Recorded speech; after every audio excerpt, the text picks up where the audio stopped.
Hey, what's up, everybody? Welcome along to the GLL Masters Spring. It's semi-final times once again for North America, and I'm blessed once more to be joined by Andy Dudinsky, known, of course, to everybody as Bravo. A crazy day yesterday, a great 6 games, Andy. Looking forward to more today.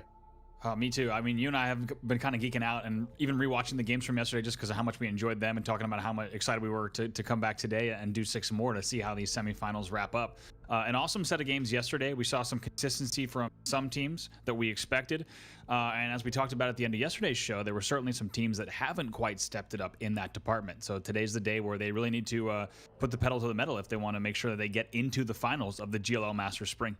Yeah, 6 games to do so, and the wonderful thing about the format, as you can see, is we have 12 games to decide who the top 10 teams will be, and these were the winners of the games that we saw yesterday. First game went to TSM, then CounterLogic Gaming went back-to-back, NRG with a win in that 4th game, and then Bottom 20 and Vibes picking up the win in that final game of the day. There was a lot of different stories there, Andy. We were looking around that 10th place and what teams were either side of it, who was looking good, who was looking bad, and that 10th place is what it's all about today, getting inside that top 10. And as you can see on your screen here, 6 more games to decide who will get in there.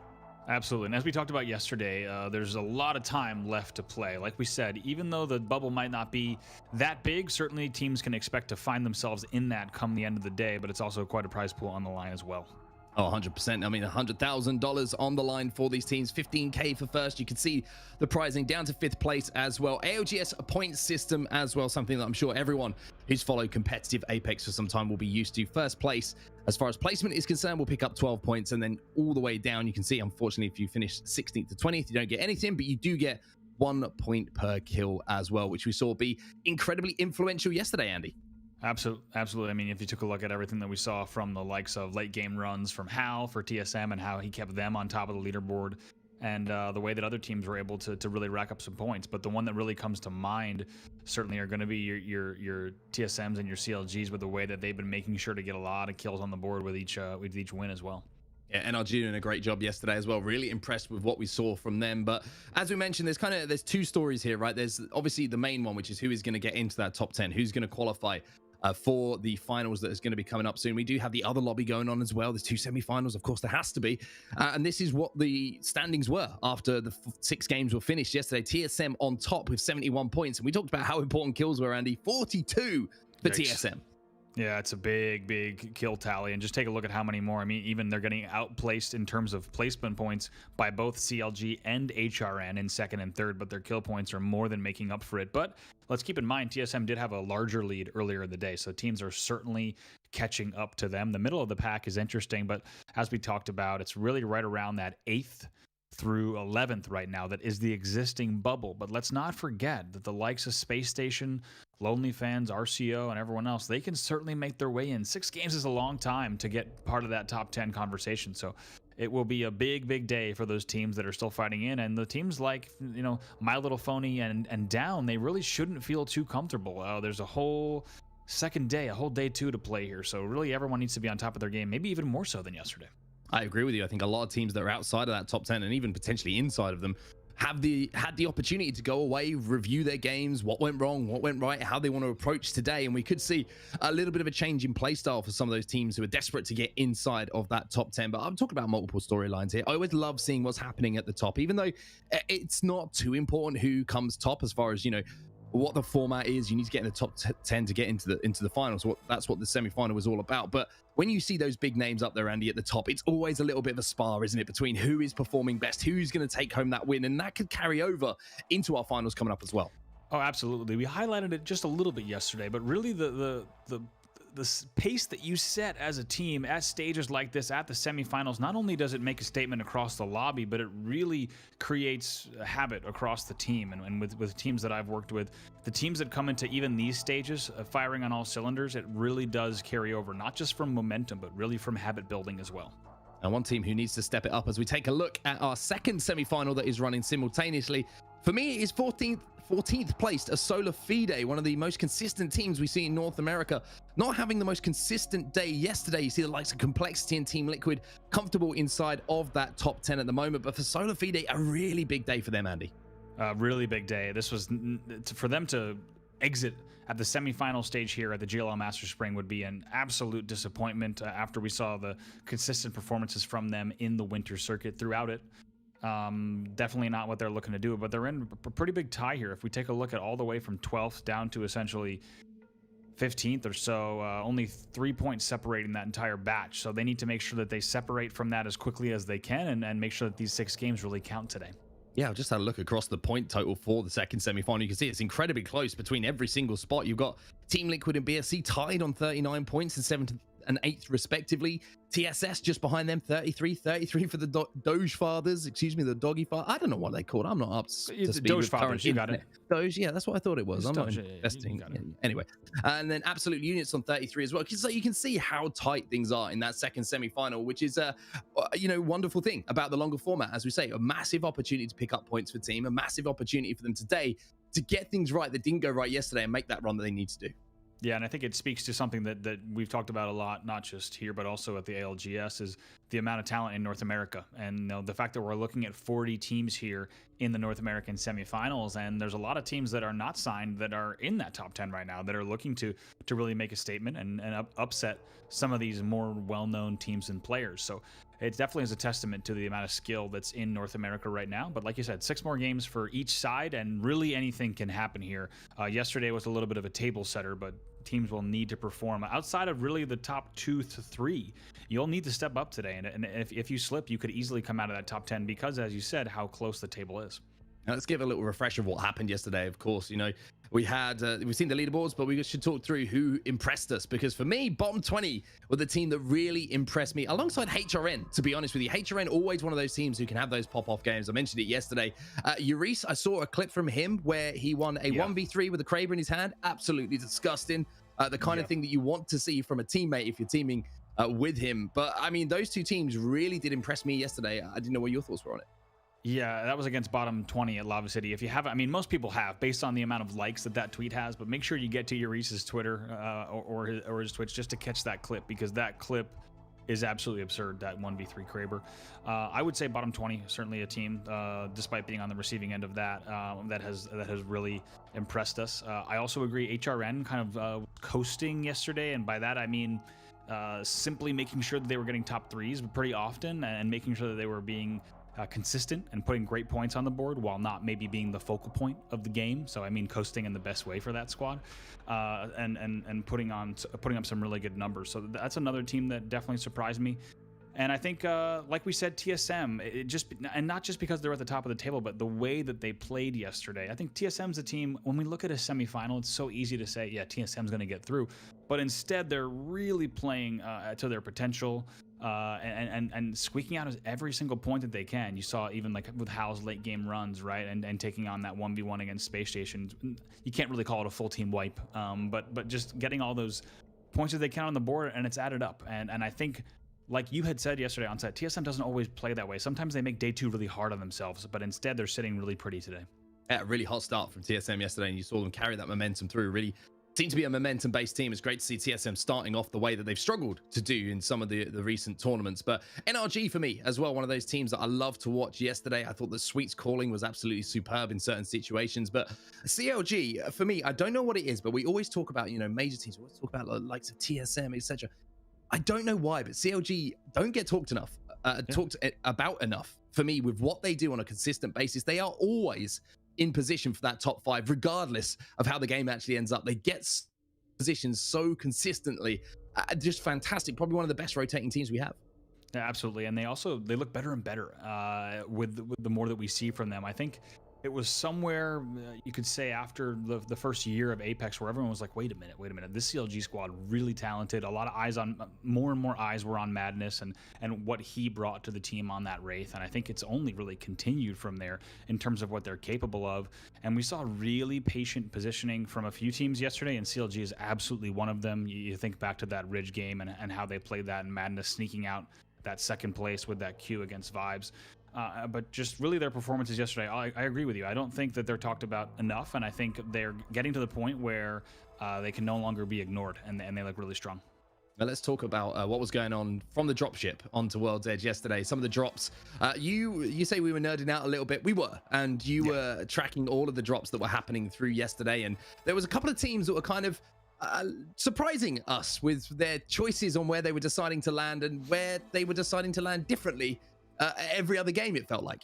Yeah, absolutely. So we've put together a drop map here just to track everything from yesterday as we rewatched all of those matches. So to bring a little bit of order to the chaos, it was Outcast Gaming that was by far all over the map the most. Outcast was actually the one that was causing the most chaos across the drops. Like we talked about, you expect to see a little bit of that, but they had a thermal drop against MST game one. They didn't really like that.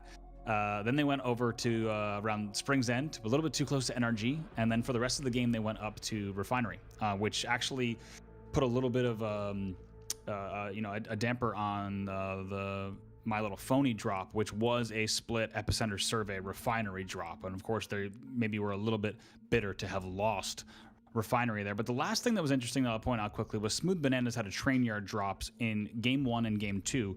Then for 3, 4, 5, they switched over to Geyser. Though they weren't contested at train, they switched over to Geyser and contested Buff Path 3 games in a row, which we caught quite a bit on those opening battles. And then they just decided at the end for the final game to go back to train. So interesting, and I understand the reasons for not wanting to drop train just because of the complications that can come from that drop. But to leave a safe drop for a contested one 3 games in a row and give up, it's just not a good sign. We'll have to see what they play today. Yeah, looking forward to seeing where they drop, to be honest with you, at the start of today's game when we get into our first game, which of course will be game 7 of the semi-finals. But let's talk about some of the teams that are going to be looking over their shoulder a little bit. Sentinel's one of those teams currently. I think they're in 8th place. I'll have to double check the leaderboards at the moment. They had moments of brilliance yesterday, but then they also had those games that we do see from them sometimes where things just don't go right early on. And I think the final game of the day was an example of that. Maybe a little bit overconfident, I would say, with where they were looting, what their loot path was, and caught off guard by TSM and losing one player almost immediately. It's just kind of the story for Sentinels a little bit at the moment. They have these brilliant games where you're seeing these insane Kraber shots and great positioning, and then when they put these points on the board, they will then follow it up with a game where they get barely any points on the board, and there's that inconsistency that needs to be looked at. Certainly, yeah. And using that game 6 as an example, you have to wonder how much of that is Sentinels and how much of that is getting caught off guard by an amazing early move by TSM. But regardless, that should have been a pretty big game for them, because keep in mind, a sorting drop and a ridge finish there in those ridge buildings, they should have very easily been able to be one of the first teams in there. Instead, TSM with one of the fastest pushes we've seen from them in terms of, I don't mean just a rotation, but an actual push onto an opponent. We've seen them. We know how fast they can get out of Frag East, and we know that they're watching their loot timer and their in-game timer. They know exactly what second mark they have to leave based on the zone, and they've always been so good at that. But that push was absurd, and Sentinel should have had a high placing in that game. So I agree. Whether it's the ALGS Winter Circuit playoffs or the games yesterday, there are still games that we're not seeing big enough results from Sentinels. And I think I would love to see more decisiveness, more cohesion on that squad, because like we said yesterday, we know what they're capable of. Well, are there any other teams that you're thinking right now have got to be looking over their shoulder? Because there's a few that are chasing. Peanut Butter Sandwich is one of those teams that's kind of 11th place. I believe they were just outside of the top 10, and that would be an upset to see them not make it. It would be a big upset. Peanut Butter Sandwiches definitely jumps out as a team that we expected to be in the top 10 without a doubt. So definitely a team that's looking over their shoulder. Space Station, we talked a lot about yesterday. Right now sitting in the middle of the bottom half, so they need a big day. It's not just a day of figuring a few things out, but they need to come out with some big performances, and those need to come either early or they need to string together and kind of a heroic effort at the end of the day, which is not what they're going to want to do. So definitely two teams that I'm keeping an eye on for today. Now let's talk about players individually. We talked about Eureka and some of the things he managed to pull off yesterday. For me, one of the most exciting players to watch. Always seems to be doing something crazy, and I love when he's picking Pathfinder as well. I think it just gives him every single tool he needs to pull off some crazy plays. He had the 1v3 Kraber. You also saw the zip juggling, which got me in all kinds of feels. A little bit of a throwback to see the zip line and the Pathfinder combining once again to give us little bits of magic. But what was the one standout player for you yesterday you thought really was popping up in these games? Man, let's see. If a single player, it'd be tough to say. I'd have to say on the. I loved what we saw from a few different from a few different IGLs. Sweet jumps out with what we saw from NRG, just the way that they were patiently moving around the map, and of course that Lava City end that we talked about a lot yesterday comes to mind with their timing on that pad up to rooftop. So definitely it jumps out, and I'd say aside from that, definitely on the CLG side, I think the same thing with their IGL, with Madness, just the way that they had their rotations and they were playing so quickly and really on the same page. So those two IGLs definitely sticking out. We'll have to see if it's able to continue today. And of course, it goes without saying, but TSM sitting on top, there's a reason that they're there. They're playing so well as well. You can see that game number 7 is underway. It's the first game of the day today. North American semifinals continues, and we're going to jump on board with TSM to start things off today. Top of the leaderboards, an amazing amount of aggression coming out from TSM yesterday, which is something I really enjoyed seeing, Andy. They did not let any advantage slip through their fingers. They really didn't here, and great to see them coming out early, like we talked about. TSM's a team that can get themselves out of any uncomfortable situations, and we've seen them do it time and time again. But TSM, you could say, as long as they continue where they left off and they pick up where they left off from yesterday, that they will be even more dangerous, because now they have just a little bit of a point cushion, but they can really make the plays that they want to, and they're not going to be forced to make a little conservative plays that are going to guarantee points. But instead today, they can maybe even make even more of a statement. Well, TSM going to be doing what they do best, which is, of course, looting up nice and quickly. And we do get a little look in the top left-hand side of your screen. You can see where the beacon has been pinged. And it's looking like a fairly central zone at the moment. Maybe a lot of Harvester involved in it. We'll have to see when we do pull out. And it is actually going to be Harvester. You can see that right now. So the team's going to be looking to make a rotation. It's always interesting to see where the pings come in from the IGLs from teams. We're on board with TSM at the moment. No pings gone down. Maybe just the conversation being had between how Reps and Snipe Down about where they want to play. But there is the ping. They want to get inside of that snake building.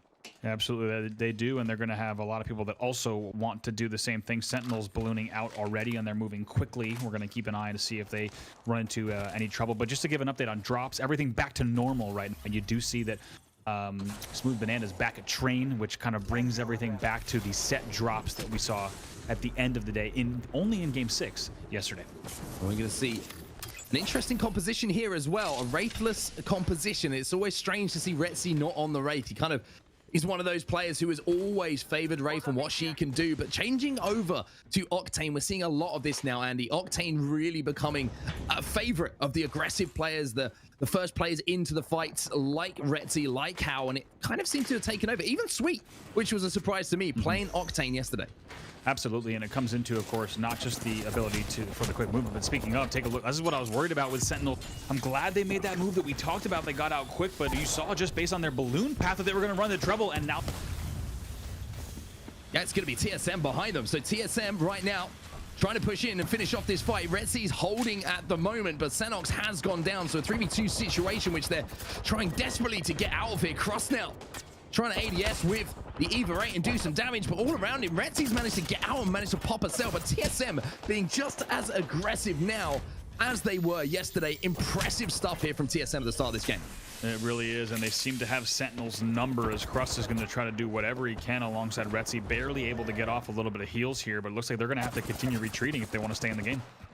And you were worried about Sentinels getting caught on the rotation? Well, they have been caught on the rotation, and it's TSM again. How, you can see, managing to get the knock, and we're already seeing some kills go down in the feed. Urice and Hill getting involved. HRN once again starting off hot, and RCO seem to be on the receiving end of that. But Cross has managed to get away momentarily here, so it sounds like there might have been maybe a little bit of resistance for TSM as they didn't want to overextend, potentially with some teams already making a rotation into Harvester, where they are expecting this zone to end up in this game number 7, but Crust at least managing to get those heals off so he can live to fight for another day, unless, of course, he gets swarmed by 3 players. Yeah, HRN running into trouble. They had a little bit of a road from Lava City. We'll get an update on them later. As you see, it's actually Cruelty in the feed going up against them, and Crust now just going to try to hold up, but could TSM have asked for a better start? And it's almost a little bit of deja vu from yesterday. Right off the bat, they knew exactly where they needed to go. Sentinels also didn't waste time. They knew that push might be coming, as Crust is finally going to have to port back and might not get out of this one.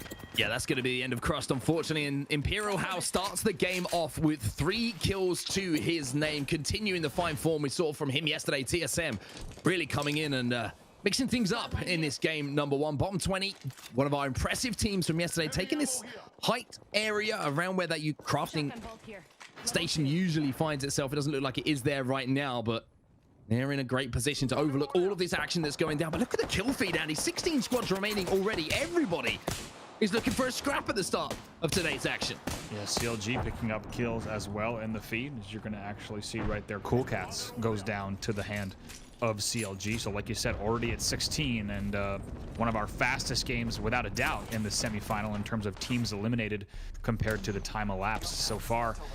Due to just how central this pool is and teams being forced into those similar chokes. But Sentinels, I have to say, they did not waste time, because right when we took a look at that ops cam, they were already ballooning, but you could already just tell based on that balloon route that they were going to run into all the teams that had the same idea about getting into Snake. And TSM, same exact strat as yesterday. They knew exactly where they wanted to go. Whether or not they anticipated that they would find Sentinels there right away almost doesn't matter, because they got that position and they're able to get that first pick, and that's all they needed. That first damage gave them the path, and it cleared the way for them to hold the exact position they wanted to hold in match number 7.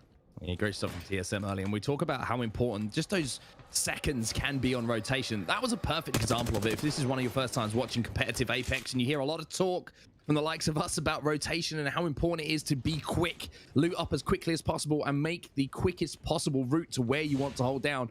That's the difference right there. Sentinels just a few moments too slow on their rotation to get far enough ahead of TSM, who are obviously coming through from Fragment East to that cut, and they get caught off guard. It's as simple as that. A few seconds, it might as well be minutes in Apex Legends. If you make one mistake on that rotation, you can be caught out almost immediately. Oh, especially with the way that these teams have it down to a science on when they need to get out, especially if you just think about TSM, when they need to get out of Frag East. When you listen to those scrims, they're looking at that timer. They know the exact second that they need to leave, and if they don't, they know they're in trouble. And as a result, they're so disciplined on those departures, on those rotation times, as you take a look at these 16 squads still in the game, and the first 4 that exited as well. Yeah, a little bit of a worry for Sentinels and RCO Esports, who both, well, Sentinels were inside of the top 10, but after this game, they might find themselves having to answer that question again. RCO Esports, who were outside of that top 10, but one of those teams you would expect to maybe make a run today. Not the greatest of starts for them. You can also see a couple of players have been picked off as well. HRN down to 2 men, and the same can be said for Westside. But it seems like at the moment, everyone's kind of just slowed things down a little bit here. Everyone's found a little bit of a safe haven. That early rotation scuffle has slowed down a little bit now, and you're seeing the likes of NRG here, who had a really good day 1 yesterday, just posted up inside a Snake. Certainly, and as we talked about, also a team that came into the quarterfinals with 100 points from that quarterfinal, an average of 16.6 points per game, which is an insane average. They had 3 wins and 2 fourth-place finishes in the quarters, and wouldn't be surprised if they continued to play the way they did yesterday, if they found themselves even higher on the leaderboard at the end of the day. You're going to see that CLG are actually going to be involved in a fight. I believe they might have been able to pick one player off right at the north side of World's Edge. You can see them engaging in that right now, and we're going to jump on board. Great job from the observing team to catch this fight in action. Lou bubbling now, having to pop a battery, and you can see that Madness was trying to get aggressive as well. And it looks like Lou has actually managed to get that first pick on that player who just wandered off a little bit from his 2 teammates, and that is going to mean blood here for Counter Logic Gaming. They don't let these kind of advantages slip. They absolutely don't. They're going to make this one count. That's actually going to be Outcast Gaming who's up there with them. Like we said, they moved to Refinery after some questionable drops yesterday, and they find themselves in this battle in the north. Now you can see they're going to portal in as well. Crispy Bacon's going to be up on top, and a nice thermite from him. At least he's going to get some damage. You'll have to listen for the audio cue to see if that crack does come in, but unfortunately for the Rick, he's in a little bit of problems here as his shields have been broken. He's down to flesh as well. Crispy Bacon goes down, and CLG, even with that knock, should be able to finish this fight off. They do so. Vaxlon comes in to clean things up. Madness will be brought back to his feet, and that's early KP on the board for CLG, and not the first ones either. You can see the Vaxlon now has 4 kills in the lobby. Yeah, we talked about him beforehand and just how strong they look, and they only continue to look better and better. It's a very nice push from them. Of course, CLG with that skyhook drop, and Outcast actually taking a very wide route in. They go all the way around through Survey Epicenter, all the way to that skyhook pass to meet them right around kind of Hill Valley East, and not the team that you want to run into at that stage in the game. And like you said, CLG with the first pick, and then they didn't waste any time. Rigda and Crispy Bacon trying to make I'm happen on the today, rooftop. Mate. I did. Nailed that. Because I listened to how bad I screwed it up yesterday, so I had an opportunity to really improve. I'm not going to try it again because that was a one and done. I think you've peaked. Yeah, I think you've that's peaked. It. I know I'm not getting any better than that. But they didn't go down without a fight. They fight from the rooftop, but they will be out here a little bit earlier than they wanted, as CLG will make their road. But unsurprisingly, everything being taken in Harvester as fast as possible. And CLG hitting the beacon here as well is going to give them the information that they require, as you can see on your screens as well. NRG inside of Harvester, TSM in there as well. Bottom 20, I called them top 20. Do you know what? I'm going to change their name. They should be top 20 because they're playing that well today. SSG are going to have to make a move as well, but there's actually a fight going on right on the edge of the zone at the moment. And you can see Buff Pathfinder are involved. Nice shots with the Mastiff, a 55 and a 77 will get the break, but unfortunately, they're going to have to back up now. Bubble goes down. Beams are going to be coming in from Caps as well, doing everything he can to stay alive, but this is looking like somewhat of a messy fight here, Andy. Not sure if either of these teams have total control. Yeah, absolutely. This is getting really messy really quick. Caps trying to do what he can, but looks like Vibes have the advantage here. It's going to be Caps who comes back through, and that looks like it will be the clean wipe. So Vibes, our winner of the final game of yesterday, managed to win that battle, and they will pick up those KP to go alongside it. One team I actually wanted to focus on, though, is CLG, and a great job from the observing team, reading my mind, because we talked about how good they were on their rotation yesterday, Andy. A little bit of a different strategy for them in this game as well with this Harvester ring. Playing edge and playing a little bit slowly. And we talked about how teams cannot be a one-trick pony essentially now in Apex Legends. You need to be able to play different situations. CounterLogic Gaming showing that right now. Yeah, absolutely. This is a great opportunity for them to play a little bit slower here at Train and just win these battles the way that they do. When they're inside of the ring, so they can take their time with this fight. You can see the ring's going to be closing in 17 seconds, but they are safe for now. So it looks like that team who is up in this train car is going to be Smooth Bananas, and unfortunately for them, the fight isn't going too smooth for them at the moment. And CLG now seeing that they've got the damage done, and now the aggression is coming in. They bubble in, they automatically snap onto these players. Madness is flicking crazily with the EVA 8, trying to finish off these kills. And CounterLogic Gaming, once again, just walk in, wipe the floor, and pick up KP. I gotta say, you had a feeling when they were in the train building, even though they were fighting up into the train cars and they had to make what is generally considered a difficult maneuver, a difficult route, you had to think that they were going to have the perfect bubble push there. And like you said, as soon as an EVA 8 pops out with these players on a bubble fight, it's going to end up real quick. CLG still looking strong here, playing edge, like you mentioned on set.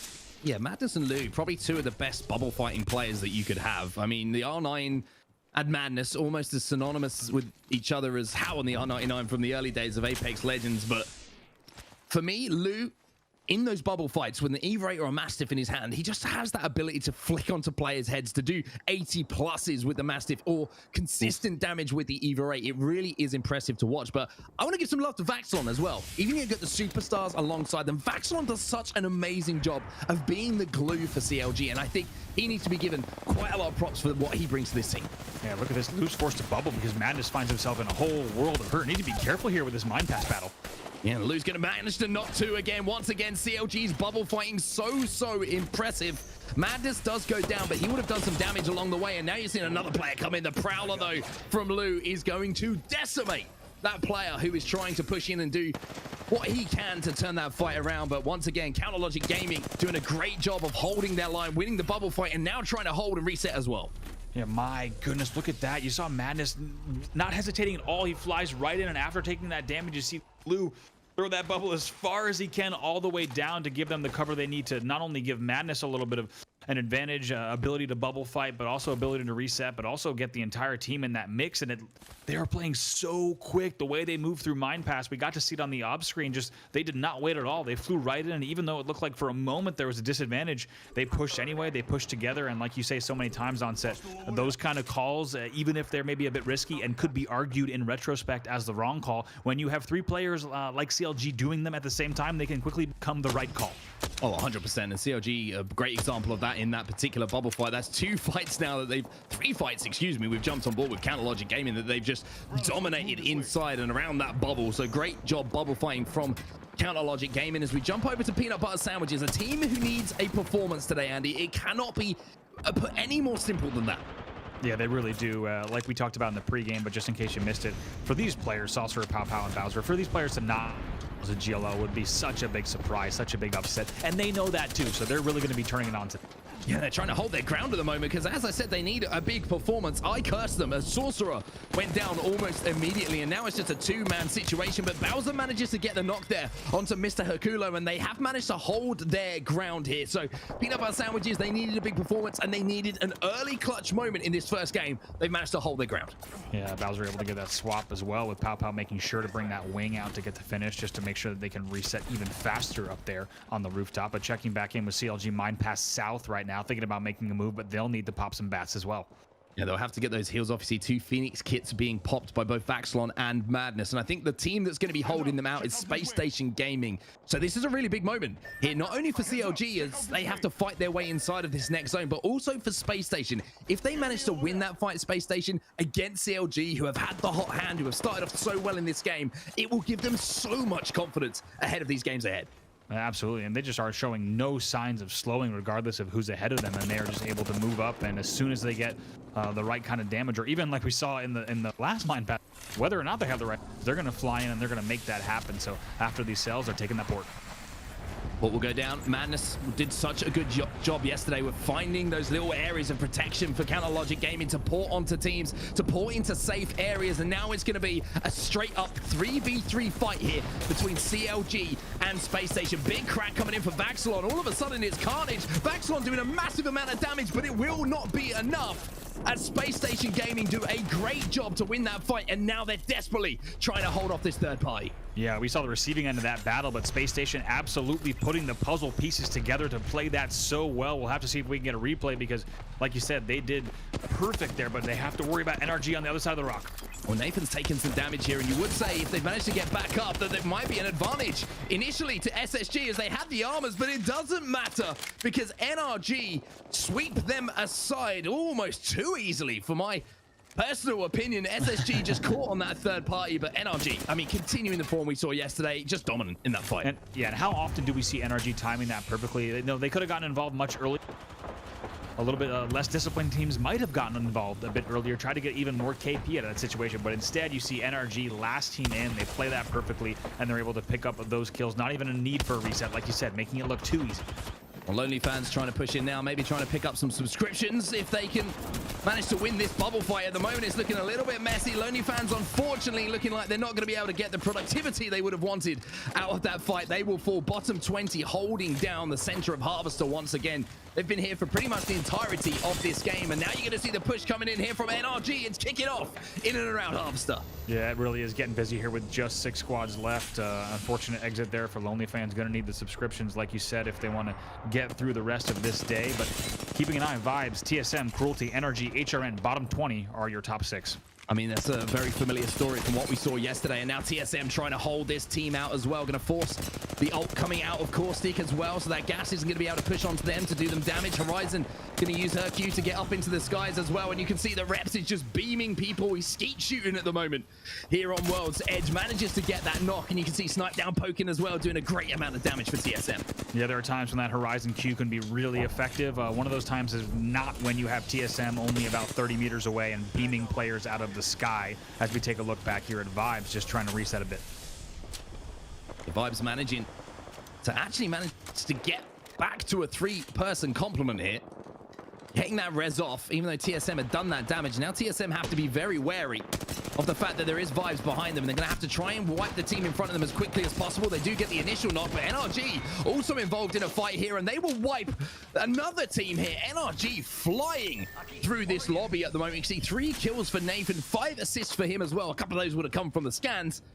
But I mean, NRG, TSM, both looking so dominant in this game one. Yeah, they really are, and that was going to be at the end. We saw a few teams pushing up there, but bottom 20 was one of them that just pushed on NRG, and we saw them in the feed going down, so they will exit. I think that was all players. We'll have to get final confirmation here with now just 4 squads left. Yes, indeed, it's Vibes, TSM, NRG, and HRN, as that was bottom 20, that last team at more Central Harvester going up against NRG. We have 3 teams who managed to win a game yesterday. Unfortunately, HRN didn't quite get that win. Came incredibly close with that crazy Pathfinder play coming out of Euris, but just not enough to clutch that 1v1. And now you're seeing NRG moving into prime position here. The control of this rock is massive for any team, as this is where you believe, or I believe personally, that the ring will be ending, when the zone will be ending Round 5 is closing in now, and you can see the Vibes are actually making a move here. Sweet's going to be taken down, and NRG, who are looking comfortable for just a second, all of a sudden have sat down somewhere where maybe the seat is missing a cushion because they're getting knocked left, right, and center. And now Vibes trying to change their attentions here to TSM, who are inside of this building. Those caustic barrels are going to make it very difficult for TSM to rotate out. Yeah, absolutely, and a really wise decision there. Even though they did get that full kill on Sweet, instead they go all the way back, using that Horizon Q to angle themselves away and just try to win this battle instead. Vibes doing a great job here to do a huge amount of damage, taking control of the height here as well. Acton taken down to 0 HP, though. Snipe down pokes out through the zone to get the knock as well. So TSM, with that knock, may now have an opportunity to push out. However, you saw the caustic ult coming in as well. Going to be blocking one of those exits, and now you're going to see How having to make the play here to try and sneak out through the zone, but he's going to take so much damage doing that. Cheeky backdoor plays from Hal and Snipe down. You can see how risky that play is, because even with a poke that was only lasting a few seconds, like you said, they're forced to pop heals right away because of how much damage was ticking off. But that was a huge play from TSM. 3 squads left. Yeah, NRG right now are helping out TSM because they're pushing onto Vibes outside here, and you can see with the Prowler in hand as well, this should be easy pickings for Rocker. Manages to knock one, and Nathan will pick up the other as well. And even though they lost Sweet in that initial fight, they come back as a 2-man and do a huge amount of damage. One player alive here for Vibes. It's going to be Voltic, who's trying to pop some meds to get back up and maybe be an awkward customer to deal with, as we have NRG, a 2-man, TSM inside of the building, and the last player alive from Vibes. I was going to say the same thing. You're going to have to wonder how much of a nuisance Voltic is going to be here. This, of course, is essentially a straight 3v3 with the big variable of however Voltic plays this. Well, Rocker's going to be taken down. It's Snipe down and Reps combining. How's coming in from behind as well. A clean wipe here for TSM. Once again, the bubble from Reps, absolutely superb, and giving them the foothold that they needed to close out that game. TSM, who seemed to be in the disadvantageous position, turn it into an advantage and will wipe the lobby away in our game number 1. Or game number 7. Game number 1 of the day, Andy. Yeah, game number 1 of the day, game number 7 overall in this North American semifinal. But I stand corrected. Voltic was not the factor. Instead, we just see TSM fly right up and try to make something happen off of the break. And then Voltic actually going to sneak out a second placement there. We'll have to see exactly how all the points go out as we take a look at some of the highlights from our first game of the day. Yeah, great stuff here from Vibes early on, picking up those kills. And of course, Vibes made their way inside of that top 3 as well. But CLG's bubble fighting, I mean, bubble fighting in general has become such a huge part of Apex Legends, just dipping in and out of that Gibraltar shield, hitting those shots, whether it would be with an automatic or those shotguns, those big hits that you will get to get those knocks and get those shield breaks, is a great example of how to be effective from not only CLG, but we saw TSM right at the end there as well. I mean, every single team now has to be so proficient in so many different things to be successful in Apex, Andy. Absolutely. As you take a look at these final moments here with NRG holding that height, and it's the way that TSM was able to come right up there, and it just felt like they were so coordinated. I'm gonna have to watch that back, just because the way that they took that straight 3v3 before Volta could even get involved, it once again just made it look a little bit too easy at the end of the game. It's a great push from them. They've got to be feeling really good and doing even more than picking up where they left off, I would say. On set, they're even looking maybe even a little bit tighter. Yeah, I agree with you. I think they played that absolutely perfectly. And even though they were in a position where you were thinking for a second, myself included, you know, how did TSM get out of this? They might manage to find a way to get out of that situation. Once again, Reps with an incredible Gibraltar dome to get them into that position to actually fight with a little bit of cover. Amazing stuff from TSM, who will win your game number 7. It's time for us to go to break while we tally up the scores. But don't worry, plenty more Apex coming your way in the GLL Masters Spring. Once again, you lovely people, it is of course the GLL Masters Spring, and what a game 1 we just saw coming out of Team Solo Mid, continuing that fine form we saw from them yesterday, Andy. A dominant win from them, great decision making, everything once again perfect. But one thing I want to highlight a little bit before we get into our next game is how Gibraltar has kind of evolved as a character in Apex Legends. We love to see the evolution of meta, how players adapt and change and use different things in different ways. And I think the Gibraltar Dome is a great example of that, with how it initially was used by edge teams, right? To be defensive, to wait and find an opening to get into zone. But now it is as much of an offensive weapon as it is a defensive one. Yeah, we saw some really great examples of that. One is certainly just when we saw CLG coming down Mine Pass heading south. The fact that Lou's able to just chuck that out and they just have that opening battle. EVA 8s are out and they're ready to go. That was a really great example. Of course, TSM's push as well. And I think it's even worth noting that in a lot of ways, that Gibby Dome even has this role where it's not offensive or defensive, but it's even a route traversal that we see all the time now, replacing when you might need something like a Wraith Portal to get, for example, building to building in Geyser. You are just going to dome right in the middle perfectly and fly right through, or teams during the winter circuit pushing into the back thermal buildings. A lot of uses now that Gibby is more in the meta that we're seeing for that dome. Yeah, it really is showing his worth as a character, and Rep's doing a great job of showcasing some of the things that Gibraltar can offer to a composition. And that means that Team SM, or Team Solo Mid, are kind of combine the two of them there, will take home that first place. Of course, 8 points for kills for them as well, 20 points in total. NRG in second place, Vibes in third, and I'm just looking down at the bottom there. Sentinels, not the start they would have wanted, 20th place, and then Peanut Butter Sandwiches once again 11th place, but Space Station at least getting inside of that top 10 and managing to get some points on the board here. Yeah, it's definitely, I think in terms of storylines that we're tracking, it's a little bit of the same. The teams that we're worried about, we're still worried about, and the teams that have been performing are still performing. So just like you said, Onset, it's picking up from where we did yesterday. But speaking of, let's take a look at the overalls as well. I mean, TSM, 91 points on the board. They are safe. You would imagine now, even with 5 games to go, they will be qualifying for the finals. The same could probably be said right now about CLG and NRG. HRM, potentially, if they keep that kind of form up, no one's going to be stopping them. But I was worried about Sentinels coming into today, and they have slipped outside of that top 10. And now they have Space Station breathing down their neck. And Peanut Butter Sandwiches, even though they were 11th, and even though they picked up a few points in that last game, it wasn't a huge amount, have snuck inside of the top 10 now. Absolutely, and that's going to be even tighter with those teams.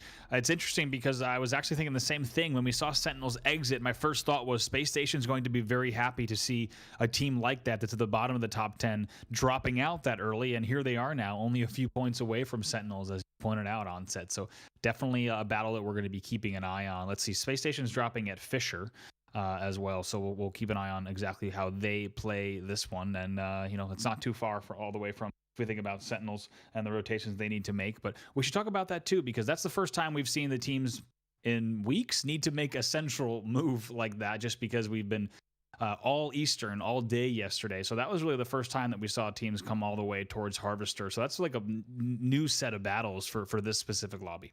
Yeah, it'll be interesting to see if we get any Western circles today as well, so that teams like Space Station, who drop on the very west side of World's Edge, will have a little bit of advantage as far as their rotation distance is concerned. But we're going to continue with TSM here. Why would we not? Top of the leaderboards, looking dominant, winning the first game of today, the 7th game overall of the semi-finals. And it's difficult to find anything negative to talk about with TSM with the way that they've played, not only today, but yesterday as well, Andy.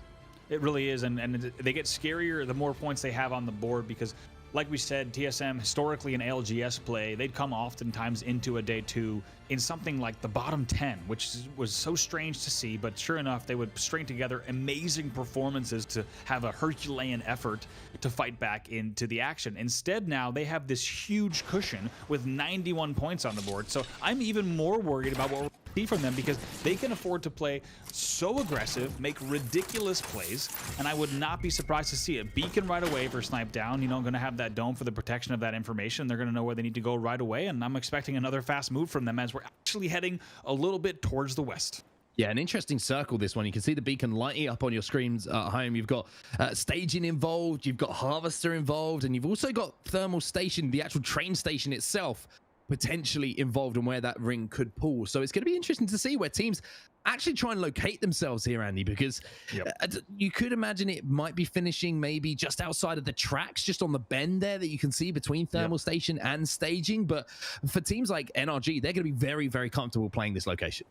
Oh, without a doubt. Onside, that's a great call you make, because the final circle that you just mentioned actually was our Game 2 end circle for the ALGS Winter Circuit playoffs, and that was a TSM second place. They lost to KSZ there, but you'll remember TSM was able to get a really nice finish there, but they haven't left Frag East just yet, so they are not on the double in this one, instead deciding to make sure that they get the right looting and take a little bit of a different path than what we've seen from the last 2 games, as we take a look here at where they're still hanging out around, and you're seeing all the way in the distance as well. Crummy still over there by Overlook. Snipedown's probably looking for a stock or something, is what he likes to do. I know it gets on Hal's nerves sometimes. I'm joking, Eric. I've known you a long time. I'm allowed to take the mick out of you sometimes, okay? He's going to manage to get a blue armor. And I mean, armor-wise, coming out of Fragment East, you got to be very happy with purple on 2 blues. I think TSM sometimes with that central location have to work with those white armors and have to, you know, work with what they're given, because it isn't the highest loot table in the game as far as drops is concerned. But coming out those armors, very happy for TSM. And here goes Sentinels on that route. They've already made it all the way through, and they made it quickly, because if you just saw back on the ops cam, they were still looting. They had not ballooned yet, but now they've gone very quickly all the way skirting across this northern side of Harvester to try to get into that high ground area that we referenced earlier. Yeah, we'll have to see if Sentinels can follow up what was a disappointing game with a banger game, which they seem to do at the moment. It's one or the other for Sentinels, and you would expect them to be able to put together a performance with the experience that they do have on their side, especially in the likes of Senox and Retzi, to crawl their way back inside of that top 10. But Lonely fans now have a little bit of a scan as well with the crypto drone, just seeing what areas play, what locations they might try and move their bodies to and make themselves comfortable once more. You can see a couple of teams being pinged as well here by Blueberry Smalls, which I must say, I love some of the names we see in Apex Legends. There's also, I love Frax beaming people with the 301. Doesn't get the knock, but does a heck of a lot of damage. There's no greater signal that maybe I should go back inside than a 301 hitting like that. And just maybe it's safer indoors as we take a look back again, once again with Sentinels.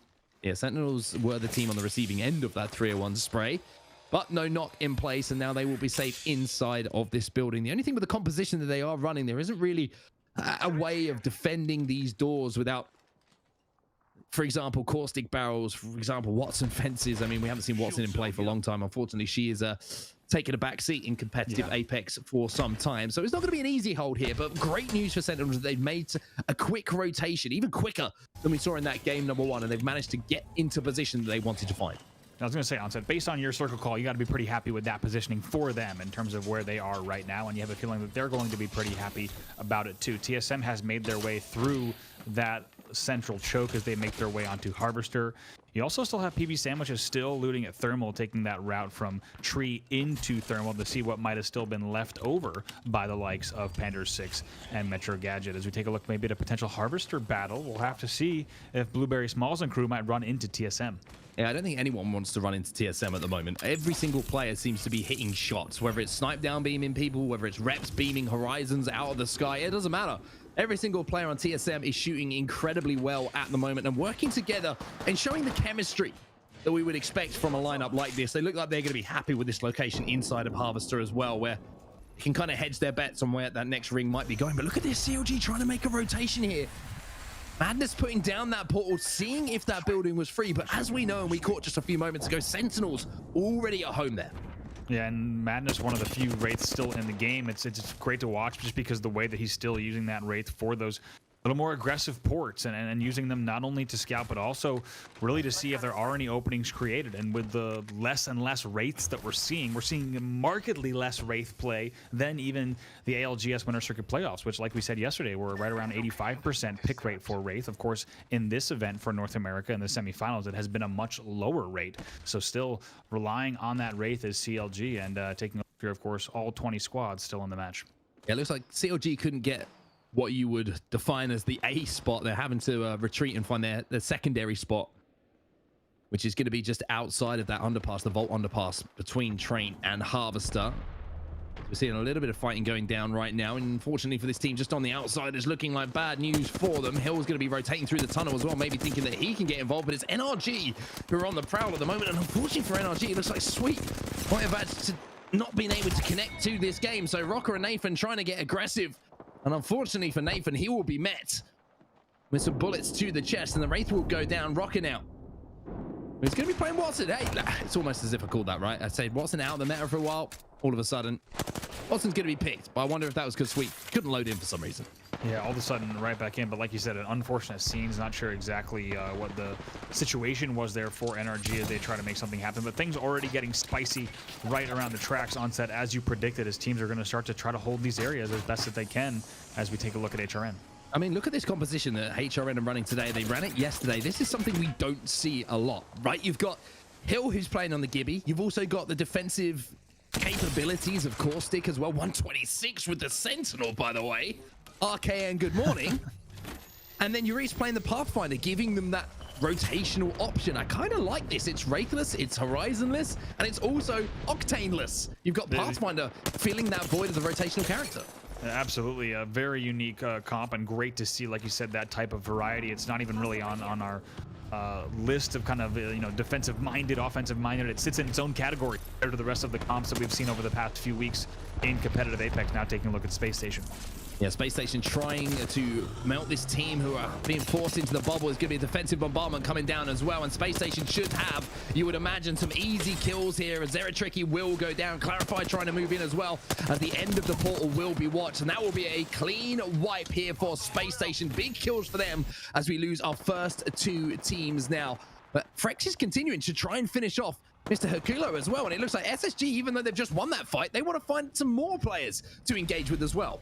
Yeah, absolutely. That's going to be, if they get that last one, trying to get this last wipe on the player there on West Side, that will be now all three down. As you see, West Side will be exiting there. West Side actually with a drop, I believe, yes, they've been dropping in Skyhook, so they had to take that route all the way down through Fisher. You have to think eventually, as SSG eventually came down towards these chokes, that they might eventually run into Space Station Gaming with their Fisher drop, and that's exactly what we saw. So a good start here for Space Station, not only in that game number 1 where they managed to get inside of the top 10, but also in this game number 2 as well. Hello, Watson. How are you doing? We have missed you. It's great to see you once more. That's all I have to say on the matter. I was going to say, when I don't even know like what a throwback tournament, doesn't it? The Watson pick rate, I believe in ALGS Winter was a 0. Right? It was a 0 pick rate across both NA and EU. So this is truly the first time we're seeing Watson in a while. I mean, she looked lonely as the last player really alive, did. and I mean, probably feeling lonely as far as a pick rate is concerned. If I've learned anything from living in San Francisco, it's when you see someone alone in a cargo container, you generally don't engage. Don't approach. Yeah, especially if they're surrounded by electric fences. You let it be. You let it be. Sentinel's still looking extremely comfortable inside of that building at the moment, but nobody else really. This is an interesting zone for me. I think we'll see a lot of teams die when this zone does close, just because of the fact that, as you can see, not a lot of areas to actually play outside of Harvester. You've got TSM in there at the moment. You've got TC in there as well. Another team that's just hovering under that I can't make out because my eyes are terrible. But Pandas and Metro the Goat are also making their way through the choke, and there's going to be deaths because there's going to be teams running into each other around these chokes areas. Speaking of which, now you can see that My Little Phony and Outcast Gaming look like they might be meeting head to head here as they meet through the tunnel. And it looks like shots already being exchanged, like you said, and we'll have to see how this one's going to end out because the bubble's already down on one. That bubble is going to allow them to escape, though, for the moment. So even though they look like those two teams were going to engage, the bubble gave them that cover. Once again, Gibraltar's bubble showing how effective it can be and a defensive capability there to give them that cover to get away from the situation and live to fight another day. You can see the Rocket is still alive. Watson is still with us, still involved in the game, which is be interesting if we get to that end zone and she starts throwing some fences down. It's so strange how much Apex Legends has changed. We go back to the early days, and I'm reminiscing a little bit here. You'll have to indulge me for a second, but we had fences inside that final zone. You had those wraith portals down. It's a lot easier to follow these days with that change to the final zone. Oh, it absolutely is. It is probably the most significant change to the, if you look at the entirety of Apex gameplay over those first 2 years, now just a little bit over 2 years, without a doubt the biggest change. But as you alluded to, we've had some legend changes as well. More shots cast here on top tracks. Yeah, Crispy Bay can do a good job to land these shots and just try and create an opening. If they could get a 60-70 spray, it might give them the opportunity to push. And now Rocket, very quiet here. So quiet that my noise gate almost didn't pick up my voice. And it looks like Outcast Gaming know there's someone there. And all Rocket's decided that he's going to peace out. Yeah, it looks like Defeated doesn't want any bit of that either. He's going to stem right back and then keep his crosshairs on those crates, wondering, I'm pretty sure I heard someone, but probably not aware that it was an NRG solo Watson, which would be a whole series of surprises all at once. Maybe a bit too much to take on in a single moment. Yes, completely overwhelmed, emotionally, physically, everything. Well, the ring's going to be closing in around 5 seconds. You can see that Outcast Gaming are safe for now, but they're going to have a tough rotation as, hey, it's not the only solo player that we have alive in the lobby. We also have a Bloodhound who's crouching in a corner and trying to feel very comfortable. RCO Esports and Holiday going to be the last player alive here. And a difficult couple of days and first couple of games here for RCO Esports once more, and with white armor to play with, it's not really something to play with, is it? To be honest with you, it's kind of just like survival here for RCO Esports. And I wanted to bring that up actually on set, because as I was taking a look at yesterday's VODs, and I think a lot of you might have well, RCO's rotations out of Dome have been so tough because they have to essentially choose who they want to go through, either PB, B20, Sentinels, or HRN, just to get out. I mean, going from west to east, that's Tree, Launch Site, Sorting, and Lava City. You've also got Cool Cats in that mix as well. So their rotations out of Dome in a lobby like this have been so difficult. Well, we're going to see a fight go down, and CLG and Vaxon especially done a fantastic job. Multiple things to talk about in just a second when this fight does come to its conclusion. They're trying to hold this team out. As you can see, Lou's going to get the armor swap. Looks like the team inside are going to be forced to retreat for just a few moments, but Lou loves to get aggressive on Gibraltar. If he can land some damage, then you will see that Dome go down almost immediately, but it looks like a bit of a change of plan here for CLG. They don't want to take this fight. They want to play a little bit smarter. They back up now, but just to back up on what I was saying a few moments ago, Vaxon, excuse me, did so much there that maybe didn't appear to the naked eye initially. Not only did he destroy that Horizon ult before it took any kind of effect stopping those nades, he also then scanned behind to make sure that if they took that fight, that there wasn't a third party waiting around the corner. So many things went in there without a bullet being shot in anger from Vaxon that need to be appreciated.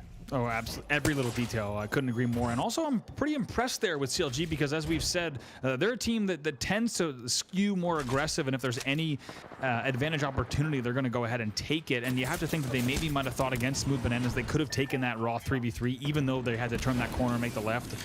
Certainly an opportunity to have bubble fought that. But instead, they played disciplined. And you saw the pinks coming in. And instead, they're going to play the height here. So CLG, kind of like you had said on set in our game 1 today, game 7 overall, that they're really showing that they're able to do it all. Get you a team that does it all.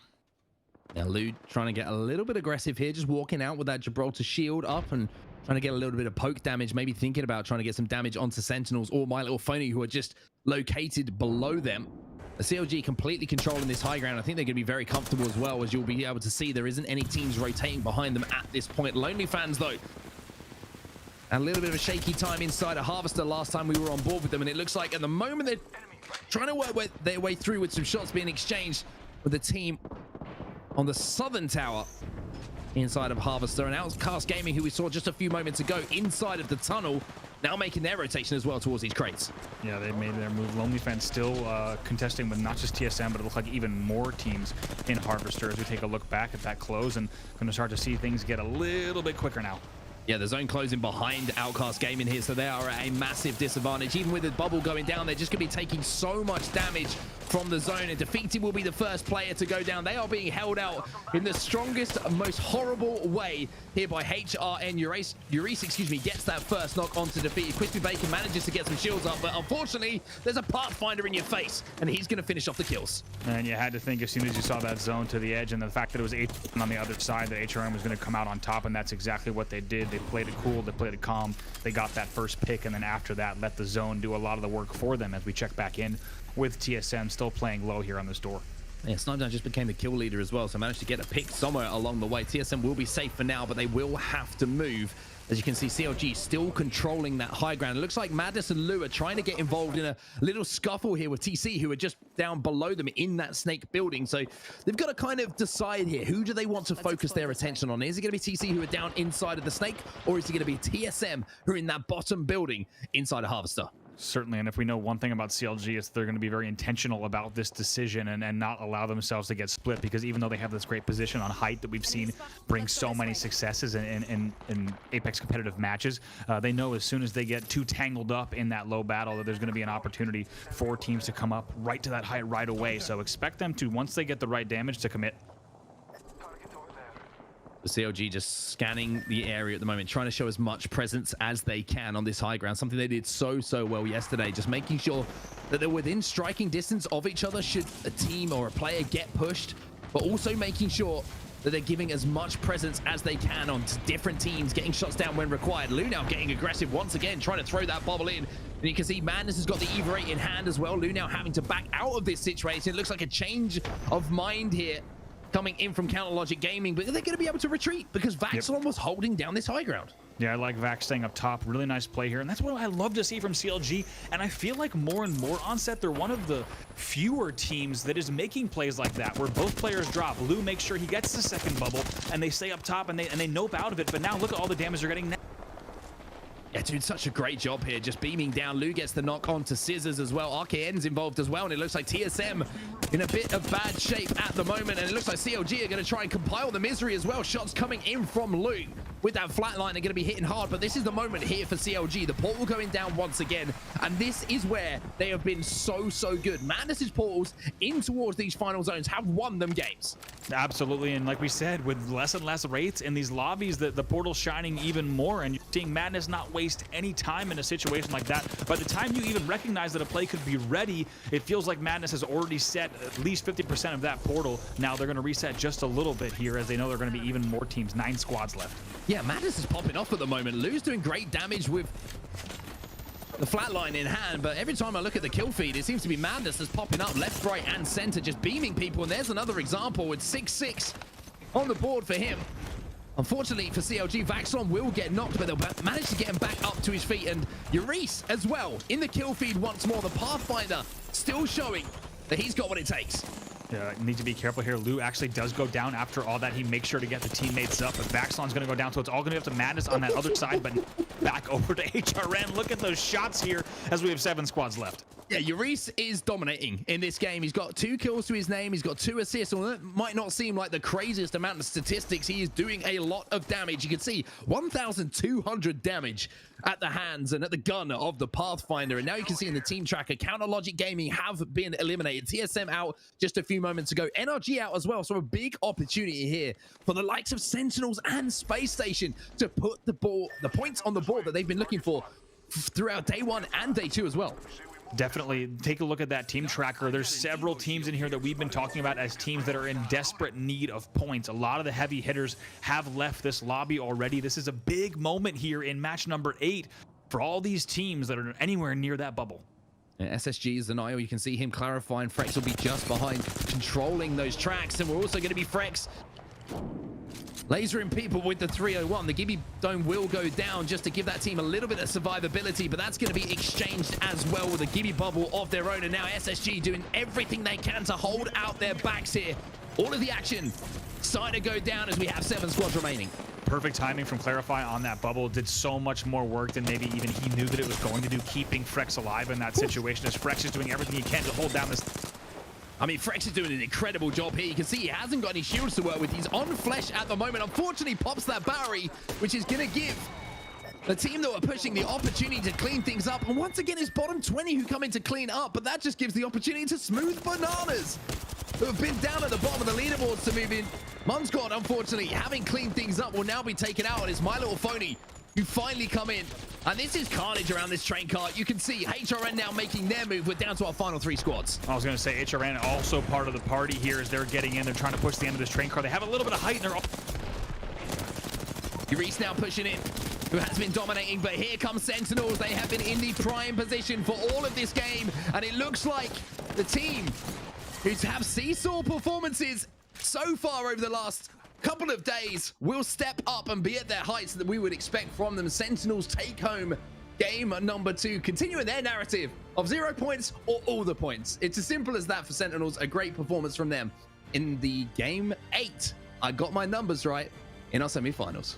Not only did you get your numbers right, but you got that Sentinels call right on set. You called it at the beginning of the game. You said it is do or die for these guys, and they tend to either be, I should say, they tend to be quite a binary team. It's breakout performances like that, or it is very low scoring games. Sometimes 3 points or less from them even, and they come out here strong. But we'll take a look at some highlights from the entire match first. Yeah, Urice just seemed to do work every single time that we were on board with him. You see him jumping in here as the Pathfinder and managing to just catch everybody off surprise. TSM, early game from them, very good once more. We saw Snipe down at one point, was the kill leader. Unfortunately, they fell, I think, just outside of the top 10. CLG doing everything they could, and in the end, unfortunately for CLG, they were kind of just caught between numerous teams who were rotating in a little bit later than they were. They tried to make that early portal play, but not the cover that maybe CLG work with so well. It's just a difficult zone to try and portal into. It really is, especially on that height. So many teams having to try to make their way up. And look at Sentinels. This tells the story. They let all those battles happen. Teams tried to get up there early, but when you have enough teams that are trying to get those carts early, it can really backfire for those early squads. And look at that. Sentinels comes in and they clean up shop. And you could just tell based on that third-person cam that they were going to come in and wipe, because a lot of those battles happened maybe just even 10 seconds earlier than they perhaps needed to based on those rotations. And it just kind of left all the pickings there for Sentinels at top tracks. Yeah, I think it's the first two games have been a great example of some of the intangibles of Apex Legends, is how close the success and a lack of success can be. It can be the difference of a second, of 2 seconds. Go back to that first game we had of the day where Sentinels were maybe a second too slow on their rotation. The difference between game 2, they get there first, they get that spot. So great performance, a bounce back performance from Sentinels in our game 8. We're going to go for a break now, but don't worry, there's so much more to come. 4 more games to bring you. We'll see you in just a sec. Welcome back, everybody, to the GLL Masters Spring, and what a first 2 games of the day we have had, bravo. I mean, Sentinels bouncing back from a disappointing game 1 and then just rocking it in game number 2. TSM with the win in the first game of the day, and that is going to shift our leaderboards around. That is a performance that Sentinels desperately needed. Yeah, a lot of the heavy hitters you saw absent from that final team tracker in that end circle, and in a way that we really haven't seen in the GLL Masters Spring. It feels like at least one of the TSM bottom 20, NRG, HRN, CLG. There's too many teams, talented teams in this lobby, but it feels like one of them has at least been in the end circle for all of these 8 games so far, and I'd be surprised if that actually wasn't the case. But if you are a Sentinels fan, your dreams have been answered. I've actually seen some Sentinels fans on the competitive subreddit just saying it's been a hard last year. So I know that you're out there, and I know that you're happy with that last result. Oh, 100%. And as I previously said, Andy and myself are huge fans of all of these players on Sentinels. We just want to see that success that we know is around the corner for them. And I'm sure that they're desperate for it as well, as well as the fans of Sentinels are, of course. But I'm really interested to see the leaderboards as soon as we have them available, just because that game there is a big shift. Because like you mentioned, you had the likes of CLG. They got towards the end game, but they didn't put up a huge amount of points. We had HRN involved as well, but TSM went out a little bit earlier. You had NRG going out earlier, and that means more points available for the teams who are chasing that top 10 placement to get into our grand finals. It could be a big shift in not only momentum, but points as well. Absolutely. That game, I think you're pointing it out perfectly. There's more than the parts. That's not just a shakeup because a few teams placed higher. It's a shakeup because a lot of the points economy just shifted, like you said, and the fact that all of those top teams did not grab as many points as they are used to grabbing, and not even any of them. Really lets the entire pack just inch up just a bit. So like you said, the overall leaderboards might have shifted a little bit. And if we have even another game that comes close to that, things could get really interesting and dicey for our final few games. Yeah, we've had 2 fairly central zones as well, which is always great to see, and it gives teams a fairly equal rotation on how they've got to make their way towards that zone, and they can battle it out on an even playing field. And it was Sentinels who took home that game 1 as far as placement was concerned, but only 3 kills to the board means that they will get 15 points in total and actually be second behind HRN. And I had a feeling that they were popping off in that game, and it is backed up with that 11 kills for them. But Space Station, massive from them. 3rd place is going to be huge. 11 points on the board for them. TSM down in 8th. Good points on the board as far as kills are concerned. CLG inside of that top 10. Look on the other side, though.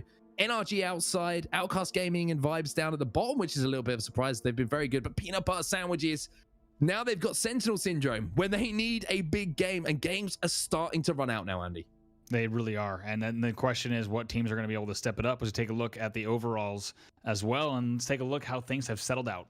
Yeah, HRN in 2nd place with 87 points. They'll overtake CLG now, only the 1 point between them, but a Space Station Gaming with that performance still not inside of the top 10, and Peanut Butter Sandwiches just behind them as well. But like you mentioned, points economy, very important from that last game. Vibes, who did not pick up a single point, who were probably feeling very, very confident. All of a sudden now, even though they've got 58 points on the board, they are just 20 points away from those teams in 11th and 12th chasing. So it's really getting tight here, but a big performance from Sentinels. They're back inside that top 10, and they've got a little bit more of a cushion than they did have previously. Yeah, Sentinels looking kind of a little bit of a reset for them. They got back to where they had been at the end of the day yesterday, but man, is this ever going to get for comfort for a lot of these teams on set. This is a lot tighter than you'd expect for our final 3 games, but we should also check in with our Group 2 leaderboard as well. Yeah, I said season, excuse me, at the top of the leaderboards there, just continuing their fine form, complexity right in behind them as well, and a lot of kills to go alongside it. KS said again, big kills from them as well in third place. Good to see those boys stepping up once again and continuing their form. But Team Liquid, Andy, and Solar Fide, with only 4 games remaining outside of that top 10. And Obey Alliance too, a little bit maybe less of a surprise than those 2 names, but yes, the other side, the bottom 10 of this table looking very surprising. And I think anyone who is an Apex fan who watched, I don't even know if you even had to watch the Winter Circuit, you wouldn't bet that Team Liquid and Solar Fide would be outside of the top 10 with only 3 games remaining. So if you're able to pop open a second window, definitely try to catch some streams from that group as well, because that looks like it's heating up as well. That would be an absolutely huge upset for either of those teams to not make it through, not only based on where they placed in the Winter Circuit and how talented we simply know them to be, but teams that also were really strong in the quarterfinals as well. Yeah, I don't know if you noticed how tight that leaderboard is as well. One big game for any team, it can propel them inside of those top 10 qualification spots. So group 2 looking a little bit spicy, a little bit scary, depending on what side of that 10th place you are. But we're moments away from getting back into our next game of the day. And speaking of moments, I mean, it's even quicker than that. And look at that. Great stuff from GLL, getting these games rolling, getting these games going.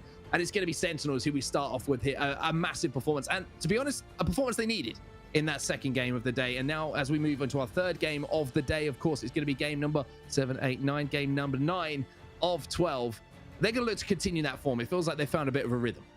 Certainly, and not only that, not only do they need the points on the board to get themselves back into 8th, but they certainly needed the momentum, right? We talk about just how talented these players are and how the placements that the Sentinels players have had, right? They're not used to being in these placements. When we talk about the fact that Sentinels got 18th place at the Winter Circuit playoffs, that just doesn't add up when you look at the talent on this roster.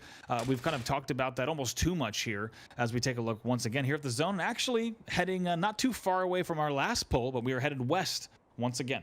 This is looking like a potential staging finish, maybe on the building just outside to the west of staging as well. So NRG going to be very, very comfortable here. They're going to be at home for quite some time. SSG, one of those teams who are desperate to get inside of that top 10 as well. They've got a very easy rotation to make as well. So great news for the teams who are on the western side of the map. And I jumped into Sweet's stream early and he was saying they were very happy with their performance yesterday, considering the fact that every single zone was on the east side of the map. He also kind of had a little bit of a jibe and said, you know, we got a little bit of flack because obviously we won playoffs and every single zone was to the western side, but he was like the fact that they proved that they could do it on the east side of the map as well. Okay, I think we just saw we didn't see it, but Outcast just got, I'm pretty sure, wiped there in the dome. Outcast changing their drop, and they're actually going up against RCO here in the dome. RCO is actually going to go down to Cool Cats, who is also at the dome, and HRN is also pushing in on dome as well. How is that for some early game action? Okay, fair enough. I mean, I was telling a story, and while all of this is going down, half the lobby is killing each other. We're down to 18 squads already, and HRN trying to be the 4th party involved in this fight. And unfortunately for them, I don't think they're there quite in time to make this as comfortable as they would have wanted. But when the opportunity presents itself, you have to try and take it. Arcane's gonna have his shields cracked, even with the damage that he managed to do, and Urice surprisingly missing a couple of shots there, but still getting some damage done. Cool Cats, though, all of a sudden on the back foot once more. Urice with 1, Urice with 2, and that is going to be 3 kills going down for HRN, 2 at the hands of Urice. The dome is the graveyard of World's Edge right now. Everybody is 6 feet under. It really is, and that battle, I'm surprised it took this many games for that to happen, because just to give you an idea of what the drops have been, Cool Cats has been dropping Lava City West right around the cave. HRN has been dropping Lava City every game, and we have RCO down at the dome, and Outcast Gaming, they leave their refinery drop that they've been holding for these past few games to cause all sorts of chaos and multiple third parties. But now let's take a look at things here at staging. Ooh, a massive fight going on as well. This is Space Station Gaming and NRG, and there's 1 knock per side. So this is a massive moment, not only for NRG and the position they want to try and hold down and for the potential result of this game, but for SSG, who are one of those teams who are desperate to get inside the top 10, if they lose this fight right now, then they are in all sorts of trouble. And you can see that NRG have also managed to get their team back up to a 3-person. SSG have done well as well. So both teams retreating now, trying to reset. But look at this angle from Nathan up on the tracks. He is not letting Space Station get away. No, he wants to make Space Station pay for what they just did there. Nathan continuing to get that angle, and Nathan's not even done yet, but we also have TSM in some action as well at the edge of the Mine Pass trailer. Well, it's going to be SSG in trouble. You can see Frex has been knocked as TSM do get the first finish onto double one negative, which is, or double O negative. Oh my God, Mark, you learned to read. But NRG now trying to hunt down this final player from Space Station Gaming, I believe. And if you're a Space Station fan, not the start you would have wanted, especially with the zone that was pinged up on the map, that western zone they would have been begging for all of day one. And with NRG getting aggressive and trying to find this last kill point, did you notice Sentinels managed to sneak into position and take home a staging? Yeah, not surprised here as we look at two rank one pub. They're just playing across the bridge here, and they're trying to get involved in what has become now a train yard battle as well. Going to go ahead and set the portal, so they'll go ahead and heal while that's set. But CLG also fighting here just outside of train up into the upper car, so train getting really busy really fast. Yeah, so many teams trying to rotate through from the northern side of the map, especially from Skyhook. You have the likes of CLG there.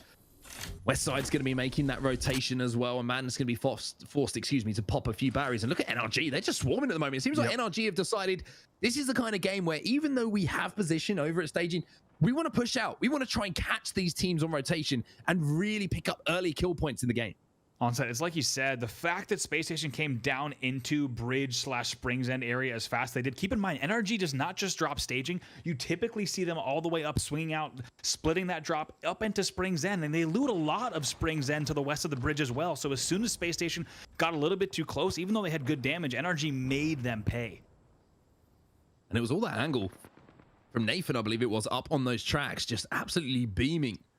Players, it was it Rocker? Was it Nathan? My brain forgives me. Nathan was the one with the angle on the bridge, yeah. He was the one with an angle on the bridge, just pinning in Space Station. And even though they managed to get the res and retreat to what they might have thought was a safe area, that overextension and that angle from Nathan really did turn the tide of that fight. So a great decision from the NRG youngster to take that angle and do that damage and really pin them in. But now we're going to jump into the map overhead when you can see where that zone is going to be popping, just to remind you where these teams are going to be trying to rotate to. And it looks like CLG, I was about to say, might be down to a 2-man, and then Madness popped up at the bottom of my screen and said, hey, don't worry, I'm still here. Oh, he's here. He might not be leading the pack right here on this push, as we almost always see, but Vaxlon and Lou, they're not afraid to hold forward either. And players now, they are out for blood, and that's vibes that they're looking for and trying to eliminate on the edge of this one. And CLG have fond memories of a fight in the last game, or our first game, excuse me, around this kind of area on the house, which is just next to the train station to their right here. Vibes is right, I should say, as they're trying to retreat back to Skyhook. It looks like they want no part of CLG, and they're going to change their rotational path completely. And this kind of thing is quite smart to do sometimes. If you feel like you're being forced into a fight through a choke, when you have time on your side, change your rotation, take a different angle of approach, and let that other team maybe be involved in a fight themselves, as NRG are again involved in a fight, and NRG again come out on top.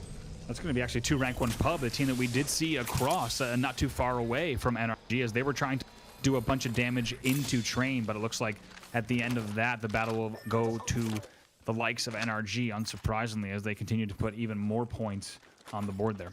Yeah, Nathan already on red armor, and we haven't even had round one close yet. I think that is a great example of how much damage Nathan has been doing in these opening battles for NRG. And they're going to see them patrol around and maybe get eyes on another fight. And look at this. Rocker's just going to fire a little bit of a spitty shot across World's Edge and hit for 12 just to show, hey, look, I'm showing presence. Even though you're a mile away, I've got Spitfire in my hands. I'm still going to show you I can hit you. Oh, he's not. A few shots whizzed by his head and missed. He's like, I'm not backing down. He's going to lay down some shots. But now as we take a look back over into the ridge, both Pathfinder on the offensive. Pathfinder might not be saying that if they get into a fight with Euris at the moment, the way that he's been shooting, but a big knock coming in from them, and it's going to be Pathfinder.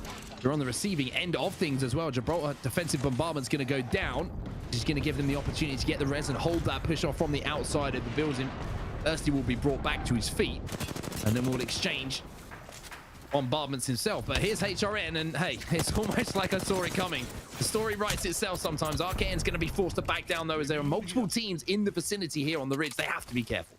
Yeah, HRN trying to get that advantage of that player scurrying away, but as you saw, shots coming in from their back, so they did need to play, like you said, a little bit more careful, start to get a new angle, and they do also find a Wraith trying to get away as well. We're going to be dropping here, trying to help his teammate finish this kill. Will do so, unfortunately, Blueberry Smalls, who does go down. No relation to Biggie. HRN now making their rotation, maybe thinking sorting factory through the tunnel. maybe just thinking, let's take our time and reroute ourselves into how we want to approach this ring while this fighting is going down. You can see that My Little Phony involved as well. Look at this rotation from CLG as well. CLG, who moments ago were in train yard, gone to the north of the map. They've worked their way through Fragment, and now Loot is thinking about poking through this choke. He is, and we'll have to see. It looks like right now, of course, they're going to be right on the edge and continue to play that. And they're going to be pretty happy with just really having the pick of the litter in terms of which battles they want to engage and which they don't. They're sitting right here in that ridge choke, and now they're going to be able to choose which engagement to take. When you have so many audio cues popping off on World's Edge as well, you can kind of adapt your rotation accordingly. If there's multiple battles going down in one area, CLG would have heard that, and that's why you saw that slow, steady approach from them, just seeing if they could survey the area and decide which teams they wanted to take down, and they could get free shots on who might already be engaged in a fight. So smart play here from Counter Logic Gaming, now set up inside of this two-story building, but they do have HRN across from them. That is not an easy 3v3 fight. Not at all. The Lou doing a bunch of damage with that scout there, eventually getting to flesh, and not surprised. HRN's like, maybe we should get out of here. Yeah, that's a big nope from us. You can see another team going to be taking the bubble as well. Taking the bubble? Taking the balloon, excuse me. It's late in the UK, don't worry. It really is. It's getting on, I'm not going to lie. It's a bubble, balloon. They both start with B. I'm close enough. But Imperial How now with the scout in hand. And a couple of shots, and it's like TSM are playing this high ground that we saw CLG controlling so well in our last game. They are going to be trying to hold out all these teams that are going to be rotating in. And where we've seen all that fighting go down, of course, those teams are going to have to make their way towards TSM and towards staging. So a good position here for TSM to maybe pick up some KP. Yeah, certainly. Anytime you have an end that's anything remotely like this position, of course, offers so many vantage points and cover just like this, where you can have a player like Hal with the scout just continuing to poke and be really selective with those sight lines, but just going to stem back towards the team right now. And shots are coming back, so he's actually going to pad out. Sentinels once again taking fantastic position in this game. And the question for them, you can see Sentinels still on that white armor, which they didn't really struggle with. They had white armors, I think, when they moved, or it might have been blue when they moved into that position that they won the last game from. So they know how to win without a lot of armor to work with, but they need to get a little bit of poke damage here. And you can see that Reps from TSM having a little poke over the top of that building as well. Retzi playing the head glitch on that truck inside the staging as well. So both teams kind of posturing up, and it looks like TSM are going to change their focus of attack here, change their rotation, and change where they want to focus fire onto those teams still rotating in from Harvester. Yeah, CLG now posting up in Harvester. Sentinels might have had someone else in staging. I thought I saw in the third-person cam for just a split second that someone else was pushing up on the outside of staging. So we'll keep an eye on that. They were not actually in the building just yet, but that's something we'll absolutely keep a very close eye on. And look at Madness in a little bit of trouble here. Needs to be careful with that portal set, but it looks like it's going to be safe, and the team will likely follow. Oh my, I mean, it looked like it was going to be safe. Madness moves past the portal and then does not miss a single bullet with that flatline. Going to have to go back through now to pop that barrier, and it looks like CLG might be forced to take that portal if they're going to use it as bait maybe and try a different rotation in here. But Ring 2, even though that doesn't hurt too much, Ring 3 certainly does. You can see the health ticking down now. CLG going to have to be very careful here. Maybe pick up the opportunity of a team not watching their backs, and that is going to be here. They now move in. Scout shot's not going to connect. Madness in a little bit of trouble here. Lou's going to try his best to join them. They do have a few armor swaps on the outside to work with. They should be able to be safe inside of this zone.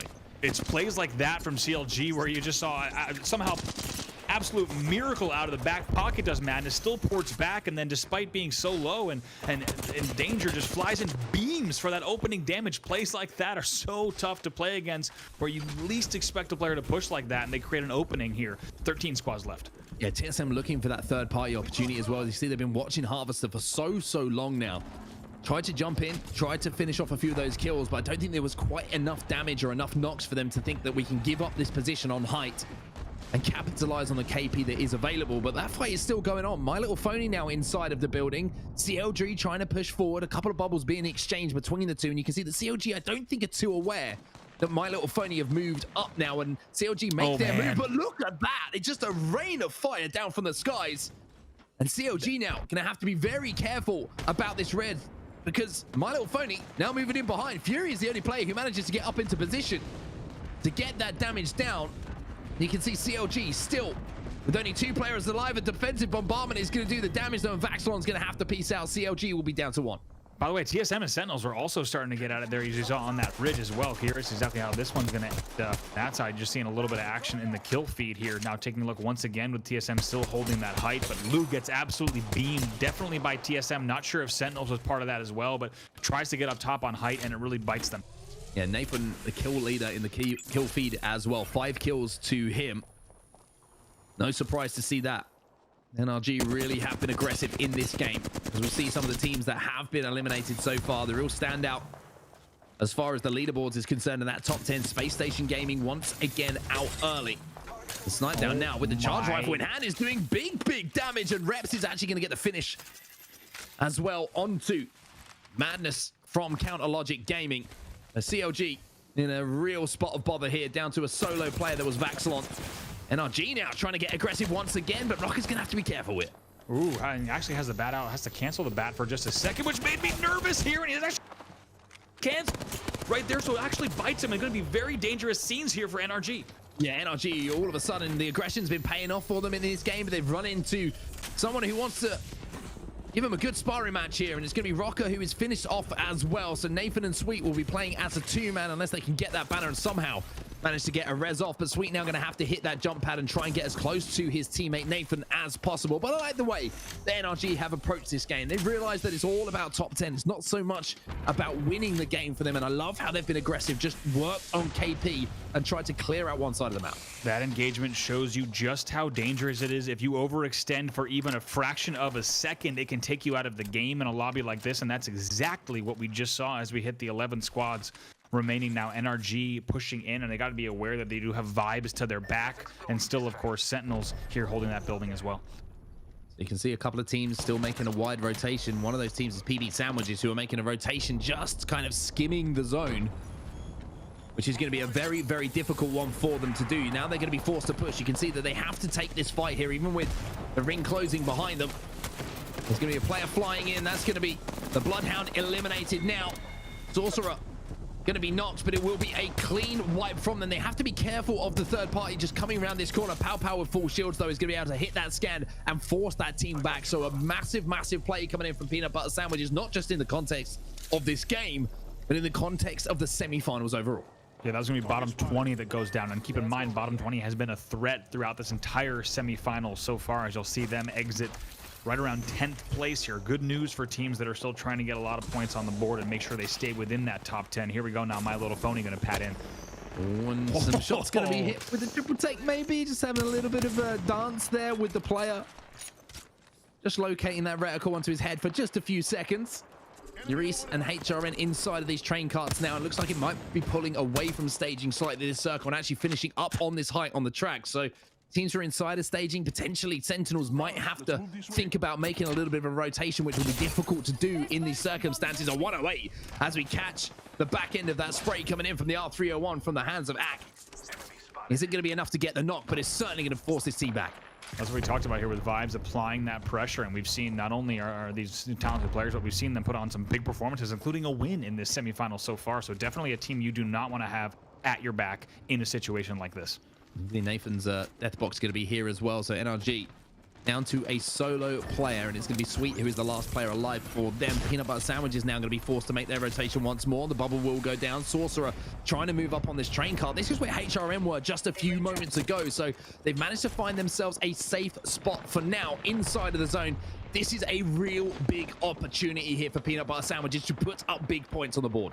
Yeah, really big. Still on that Wraith, as we see one of the few Wraiths still in these lobbies here. But HRN still at this second train cart, going to hold cover there. And now Bowser is going to be the one that maybe exchanges some shots here with Hill. Sentinels also thinking about their move as well. You can see they've moved outside of the inside area of staging, trying to survey where they might be able to push, where a couple of fights will be going down. Got one either in the hands of Retzi. He's going to know how to get the damage done.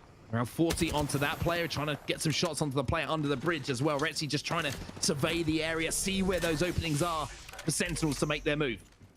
Yeah, right now they're going to be really happy with how they're sitting here. Just going to hold it down and hope that a lot of the action comes their way, because right now that will indeed be the case. And the Sweet ratting out here and trying to have not just sweet dreams, but also a dream and a prayer to get even more points on the board.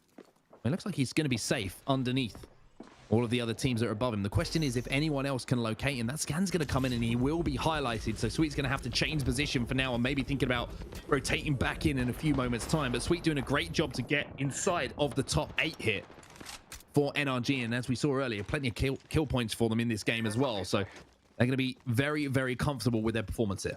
Yeah, as you pointed out earlier on, so the two train car teams are here, Peanut Butter Sandwiches and HRN. They're going to be very comfortable. They're going to want to avoid engaging each other too much and overextending, because you can even see right now Bowser consistently checking his back, making sure that no one's going to take advantage of that, because once these two train cars start going at it, if we start to see bombardments going down, bubbles being exchanged, that will definitely be an opportunity for an invitation for teams to come up on those top tracks as well, as we take a look at MST playing the edge. Yeah, MST on the edge of zone here. They will have to move as well, and they're just waiting for something to break out that they can pick apart and a spot that they can take. Shot's going to be fired down with the vault, but nothing going to be contacted. Defensive bombardment start to go down as well. A late player trying to make a rotation in, but this is going to be a tough rotation for Sixsmith. Does a great job of avoiding most of the defensive bombardment, and as I say that, he actually gets stunned, but he's going to be able to find a momentary safe haven inside of that bubble. Look at this, is Westside now who are trying to jump on the opportunity.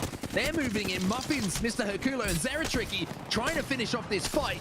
The longbow in hand as well. And that Wraith is going to try and get out of dodge here. Mr. Herculo is going to try and jump back up now and re-engage with the wingman in hand, but all of a sudden things are starting to kick off here as we're down to our last 7 squads, and we're going to have that final ring closing in around a minute's time. I think we just lost HRN in the kill feed. Almost positive that's what we just saw. We'll get confirmation that all 3 members are down, but it looks like that train car went very quickly, and it was HRN who loses the battle between those two. Peanut Butter Sandwich is going to reset, and 3 of them on red armor. Sentinel's still in a position as well, involved in this game. You can see that on the team tracker on the right-hand side. Westside Vibes, Team Cruelty, Sentinels, Peanut Butter Sandwiches, NRG, and MST. So once again today, in this day 2 of these semi-finals, it is some of the teams who are on the periphery of that top 10 spot who are really stepping up in these first 3 games today. Bowser now moving in for Peanut Butter Sandwiches. He's got 2 kills to his name, and he's also got 4 assists as well. So Bowser really starting to pop off it. Yeah, that was where Westside was holding. We saw them on that height. They came out on top of those battles, but in the end, it's Peanut Butter Sandwiches. Once they're able to way up, they swing that height and take advantage of that. Sweet now making it into the top 7, now top 6 as well. Yeah, Sweet though is going to be spotted here. He's going to be beamed as well, and Sweet's just going to make a desperate dash to try and change location and change angle. He stays alive long enough, I believe, maybe to squeak inside of the top 6.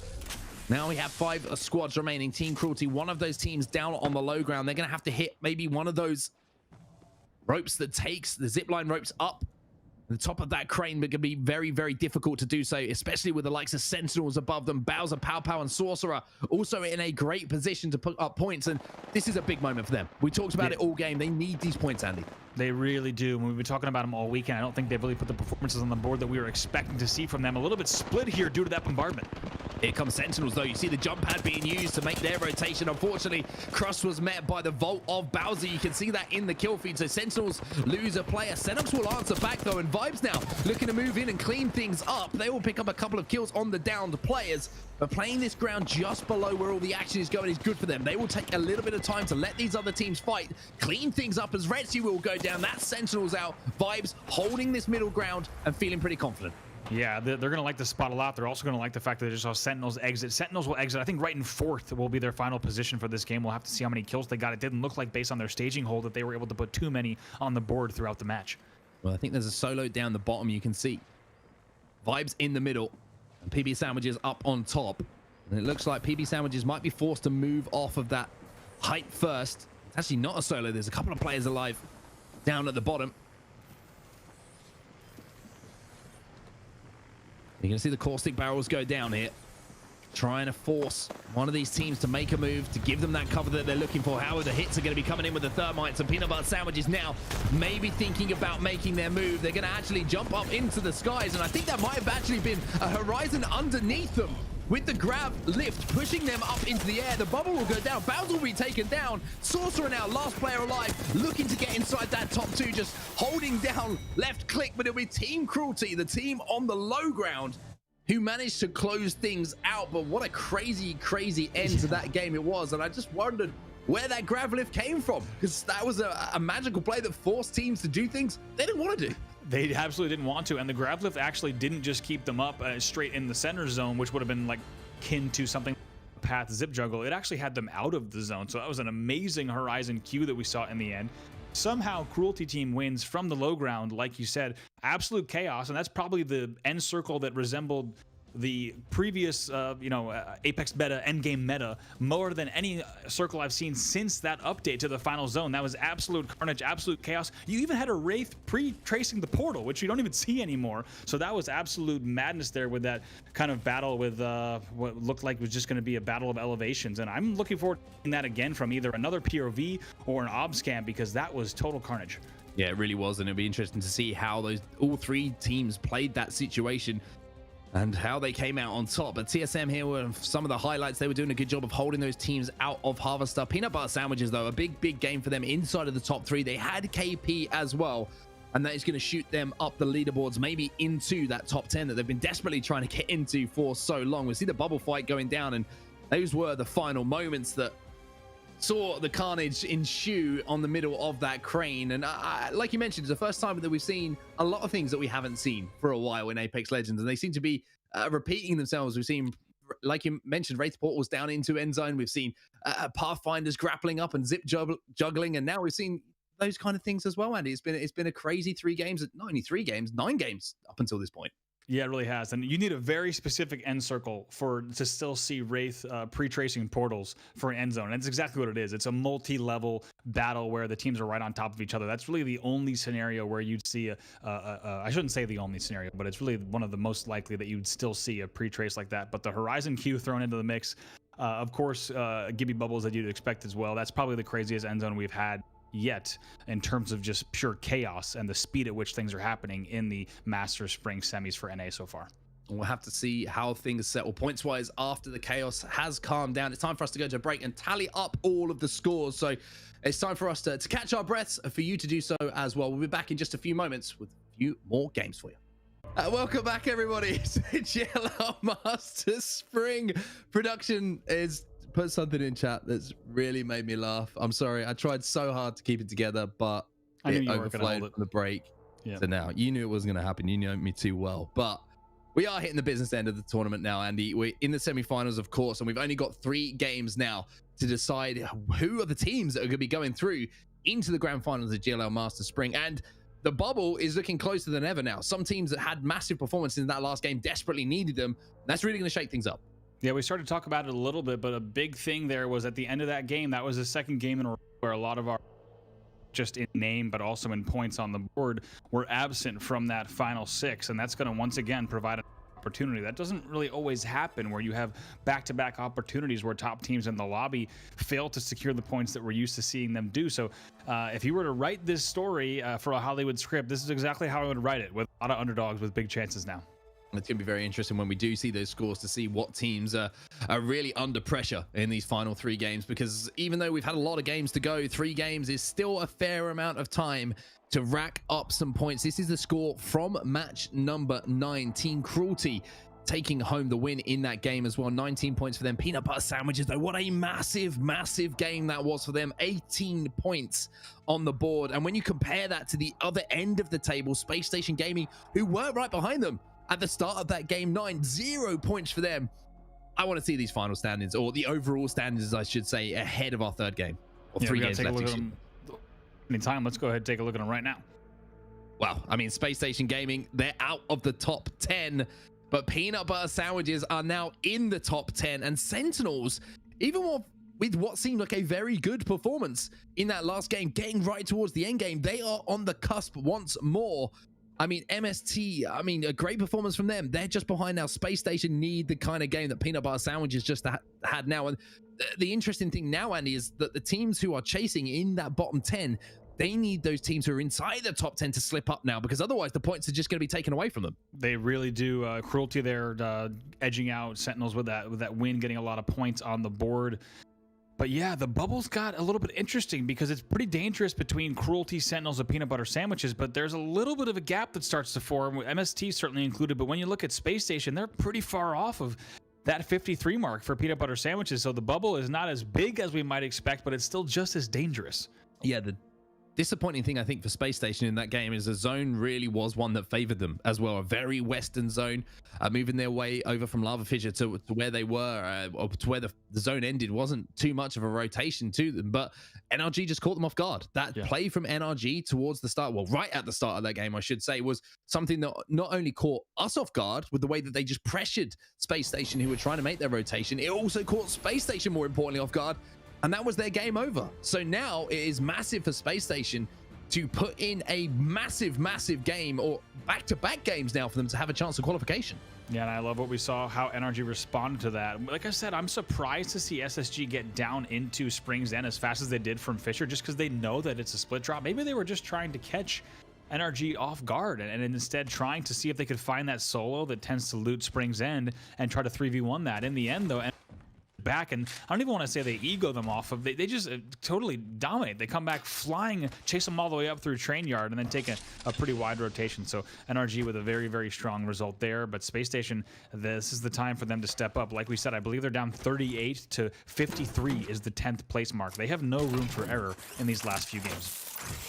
We're going to get the opportunity to see where that beacon is going to be popping as well. You can see Scissors is going to be hitting it here for Team Cruelty, and that is everything that Team Cruelty could have asked for. That is Christmas and birthdays all wrapped into one. Overlook is going to be a great position to be in, but it looks like it could be towards maybe those train carts once again down on the track that we saw, a zone that we thought might be pulling there. Yes, they actually pulled a little bit away from them, more towards Overlook. But Fragment East for TSM, easy rotation from them. Wouldn't be surprised to see them try and play that high ground around Epicenter that they like to do once more. But the opportunity for SSG, well, maybe slipped through their fingers in that last game because of the fact that now they have to make their way right from the very western side of World's Edge over to the east. Yeah, train battle going on, and looks like Munsgod is going to be on that low ground here. He's going to have to be careful as RCO is going to be on the push here. And we also saw maybe something happening around launch site as well. We'll keep an eye on that, but for now, we'll take a look at train tunnel. One thing we can guarantee is surely Dome isn't going to be as busy early on as it was in the last game. I'm not quite sure what happened over there, but everyone decided a little bit of a rock. It was all the Outcast drop. Honestly, Outcast is back in Refinery now, and Outcast not changing their drop way past the middle of this tournament now keeps things pretty under control, but RCO was on the push. Yeah, trying to push it. Oh, there was only 2 bullets left in the clip there for Nando to hit that shot, and luckily he did. He takes down Mayhem, and important here for RCO Esports, another team who really have struggled so far in this semi-finals. They're one of those teams who need a banger couple of games to put together. They're going to get that early KP and maybe look to secure the finish. They're looking for the finish onto Marty here from Smooth Bananas. They managed to finish 2 players, Mayhem and Munsgod, who will go down. So a good start for them, but Lonely Fans also overlooking this situation that is going down, so they can't overextend too much because the third party is just around the corner. Yeah, Lonely Fans looking very good in terms of armor here, and they're certainly smelling blood, as you had pointed out. And Onset, you're right. Not only do we have a calmer dome, but actually RCO had to have changed their drop to have pushed Smooth Bananas off of train like that through the tunnel, through the tracks. They had to have changed their drop there, so that is another noteworthy change here in these last few games, as RCO is going for those Hail Mary, trying to get points on the board, doing whatever they can. They had to change something up. Look at the amount of teams now that are just moving their way through towards the southern side of Fragment East, overlooking the city and all the views that it does offer. Sentinels are one of those teams who are now making their way through. TSM already made their rotation as well towards Overlook. They think that it's going to be moving right to the eastern cusp of the match, or maybe they're just thinking they know how many teams are going to be rotating here. We want to get away from this situation, let all these teams kill each other who are desperately trying to rotate through and are desperate for points, and let it all just unfold in front of us. Yeah, Sentinels does have an opportunity to play Overlook South again. We saw them play that yesterday. Looks like they're going to try to get even better real estate as they fly through No Name, but that will be an opportunity for them. We take a look here at CLG really quick, but also do want to mention, we did, in case you missed yesterday, this was pretty much the end zone for Game 2 yesterday and Game 5. Both of those were look end circle. Those results went for a CLG win and also a bottom 20 win. We'll keep an eye on exactly which teams performed in those as we advance through the game, but CLG has a chance to reset and reevaluate their route here as well. Yeah, it looks like a lot of teams have tried to rotate early here as quickly as possible. CLG obviously trying to do that as well, but we've already seen today from CLG, they're not a one-dimensional team. They are quite happy to realize when that opportunity and that space doesn't open for them to get the spot that they want initially, they can slow things down, play edge, and look to take some isolated fights just around the edge of the zone. So CLG showing flexibility as you have to have at the top level of Apex Legends over the last 2 days. Absolutely. Now taking a look at Lonely Fans trying to make this route ground. We'll see if they're at the right amount of damage, and it looks like also Scan's going to be coming in, being exchanged as well as they're trying to get even more angle. Brandon, some big opening shots here with that triple. Yeah, trying to push up on that damage as well. You can see the Blight not only getting one knock, but getting two as well. Retsy's in the kill feed as well, picking up the kill onto Mardy. So Lonely fans doing what they can. And another headshot coming in as well. And these triple take shots, I tell you what, they are hitting strong. They're hitting true. And most importantly, they're hitting hard. And now CLG thinking there might be a third-party opportunity. They smell blood. They're trying to think about moving in. But one thing that CLG are so good at, like we saw yesterday, is recognizing when the opportunity to third-party is there and when it's a risk. And they always err on the side of caution. Yeah, we've seen even more discipline from them today. And for good reason, right? Madness actually looking at the tunnel, seeing if anyone was going to instead just setting port because he knows he wants to focus here on getting a better position.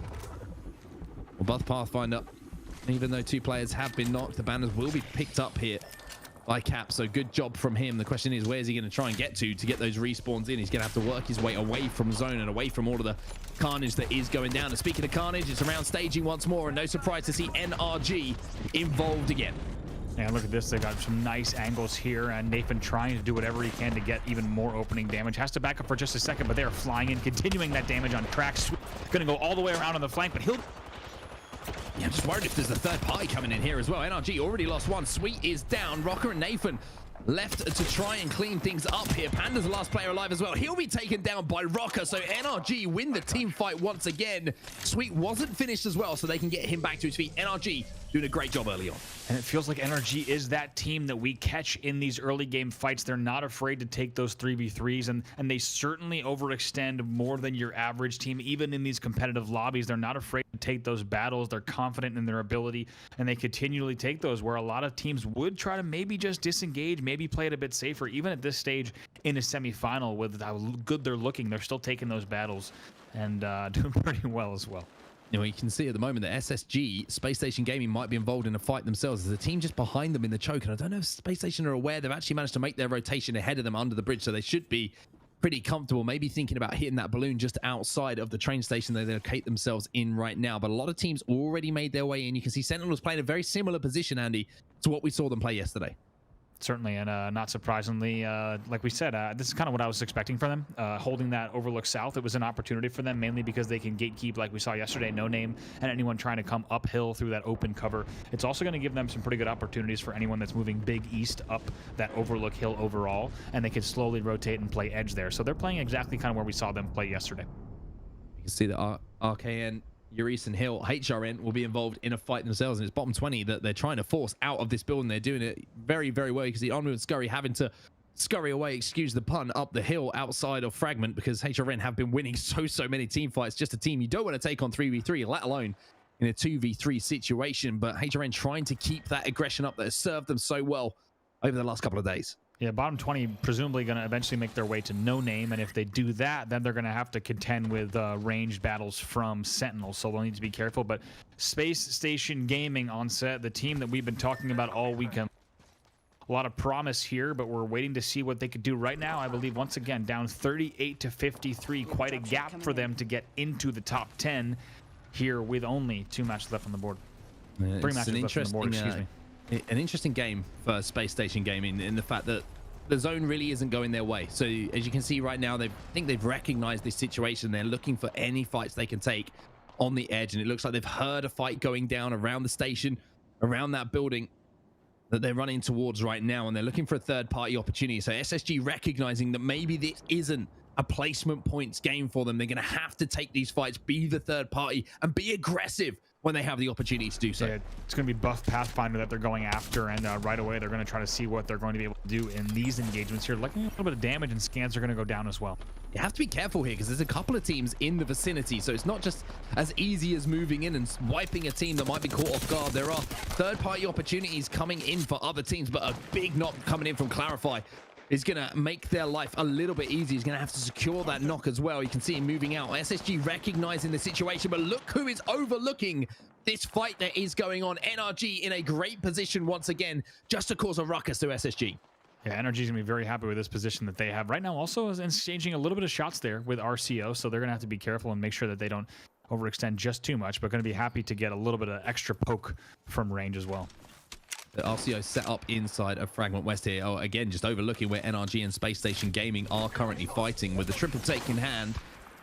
Wouldn't be surprised to see them maybe be able to get a knock, do a little bit of damage, but instead you're going to see Nando changing his point of view and changing his crosshair placement towards Market inside of Fragment West to see if he can do a little bit of damage in the meantime, but a good position to level up those Evos here, Andy.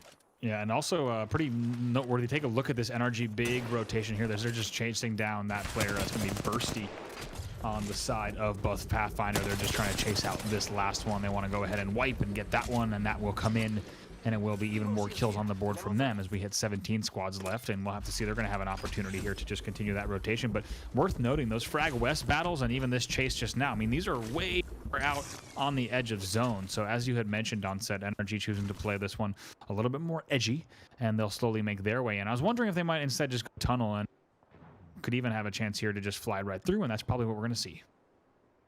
We can see at the moment 3 teams I'm interested in are just inside of that second zone. You can see Space Station Gaming moving their way towards Epicenter. Just next to them, though, is going to be HRN, who are thinking about moving their way up the hill. And then CLG, the ultimate third-party team, looking for any opening, are going to be close as well. You can see Vaxelon has turned his attention. Look at this loot and madness immediately reacting to the call that there might be a fight about to break out here around Epicenter. So Space Station and HRN have to be so careful here. They might not realize that CLG are so close in the vicinity, but if they don't, that could be the end of their game. Yep, Madness and Lou, their head on a swivel. Like you said, great to see it from the overhead view, just how fast. So Vax just anchoring and laying down those shots right away. They turn around to see if there might be an opportunity to push there, but HRN now playing this low ground below SSG. But SSG, like you alluded to, Mark, has to be so careful here. They have to play these games with a perfect balance of conservative aggression. There's really no room for error for them as we get down to this, because they're down by such a deficit and already on the bubble. I mean, this is such Space Station are in the toughest position here. They have to move forward. They've got HRN under them, and even if HRN, you know, they see that they've been damaged by CLG, but Lou's just been taken out from range. I'm not sure if they came from the ridge over by Epicenter, but those shots were absolute beams that hit him and knocked him down. So CLG momentarily down to a 2-man. They do manage to get the res. They do have a little bit of cover to work with, but that might give the opportunity here to Space Station, and they have seen that. HRN are the team that are below them as well as CLG. And back to the point I was trying to make, the Space Station have to be so careful here. Even if they get baited in by a couple of knocks going down and the opportunity for a third party, they cannot afford to be the first team knocked or to lose a player. And this angle I love seeing from Denial. However, you can see a team is now floating up towards them. Clarify is going to be taken down. Oh, looking so bad for Space Station Gaming, and they are eliminated. HRN were the team they had to worry about, and it was the zipline from the Pathfinder Euris that completely caught them off guard. Oh my word, so much going down right there. Like you said, the only path, not just in the game, but the only path we've seen in quite some time. Euris able to use that to get up to, but look, the portal didn't look that safe, but it looked safer than what was going on up top. As we take a look at CLG TSM. TSM moving in. They managed to get the knock onto Madness as well. Another player going to come through the portal, and you have to think TSM thinking they want to take this portal. Are they going to allow the res to come in? It looked like Lou will be able to get res, but Madness was finished. That's going to be KP on the board here, and it's actually Counter Logic Gaming, you can see, might have been completely eliminated here. So CLG out, Space Station out. And that's good news for Peanut Butter Sandwiches and Sentinels at the moment, who are 2 of those teams who are kind of on the threshold of the top 10. You have to wonder what the comms were like, because when Denial set that portal, he actually hit the ground and hit the queue without taking any damage. And the portal, it was in the open, but like we said, it looked a lot safer than what was going on with those bubbles. But you have to wonder what happened with SSG that they were not able to port at the exact right time. Maybe just a little bit of missed timing there for them, and they will exit and have a very tough games 11 and 12. Well, Outcast game, I'll come back to that in just a second, because I think it's actually a big brain play coming in from Euris and HRN, as we've seen Westside getting all sorts of trouble here. Outcast Gaming trying to get out of dodge. You see Crispy Baker, the last player alive. He's got no shields to work with. However, he's found himself a jump pad, and there's a flying Gibby through the skies, but he might not be longed for this game for much longer. That zone's going to be closing in just a few seconds behind them. But back to the HRN SSG fight. I think that HRN recognized that one of the players that I was trying to put that portal down to get an angle on them, and Euris immediately reacted by thinking, hey, if we take this zipline as quickly as possible, we create a 3v2 opportunity for us. We might get the advantage, and it paid off for them. I think you're right. I think that's exactly what we saw. And did they ever time that perfectly? Even though the portal was set, just enough seconds for them to get that wipe up there and actually force Denial back through the portal just to see if he could do anything to stop the action. And in the end, that wasn't the case. We're going to see a solo Bloodhound now, and it's going to be for bottom 20. We've got 11 squads now remaining, 9 squads already eliminated in this game. Ring 3 is going to hurt here for Scurry. He does have the gold armor, though, which is going to mean that he should be able to heal up nice and quickly, and Sweet's got a Kraber in his hands. I said it yesterday, one of the best players in Apex Legends with this weapon and making it effective, and now you can see NRG once again looking for any opening, but again, Sweet just showing the opening wasn't there, so made the decision to back up almost immediately and play with his team. Yeah, really nice job here. Now taking a look to see what bottom car might look like, and they are seeing those bombardments, and they are going to waste no time and right in. Many arcs out here.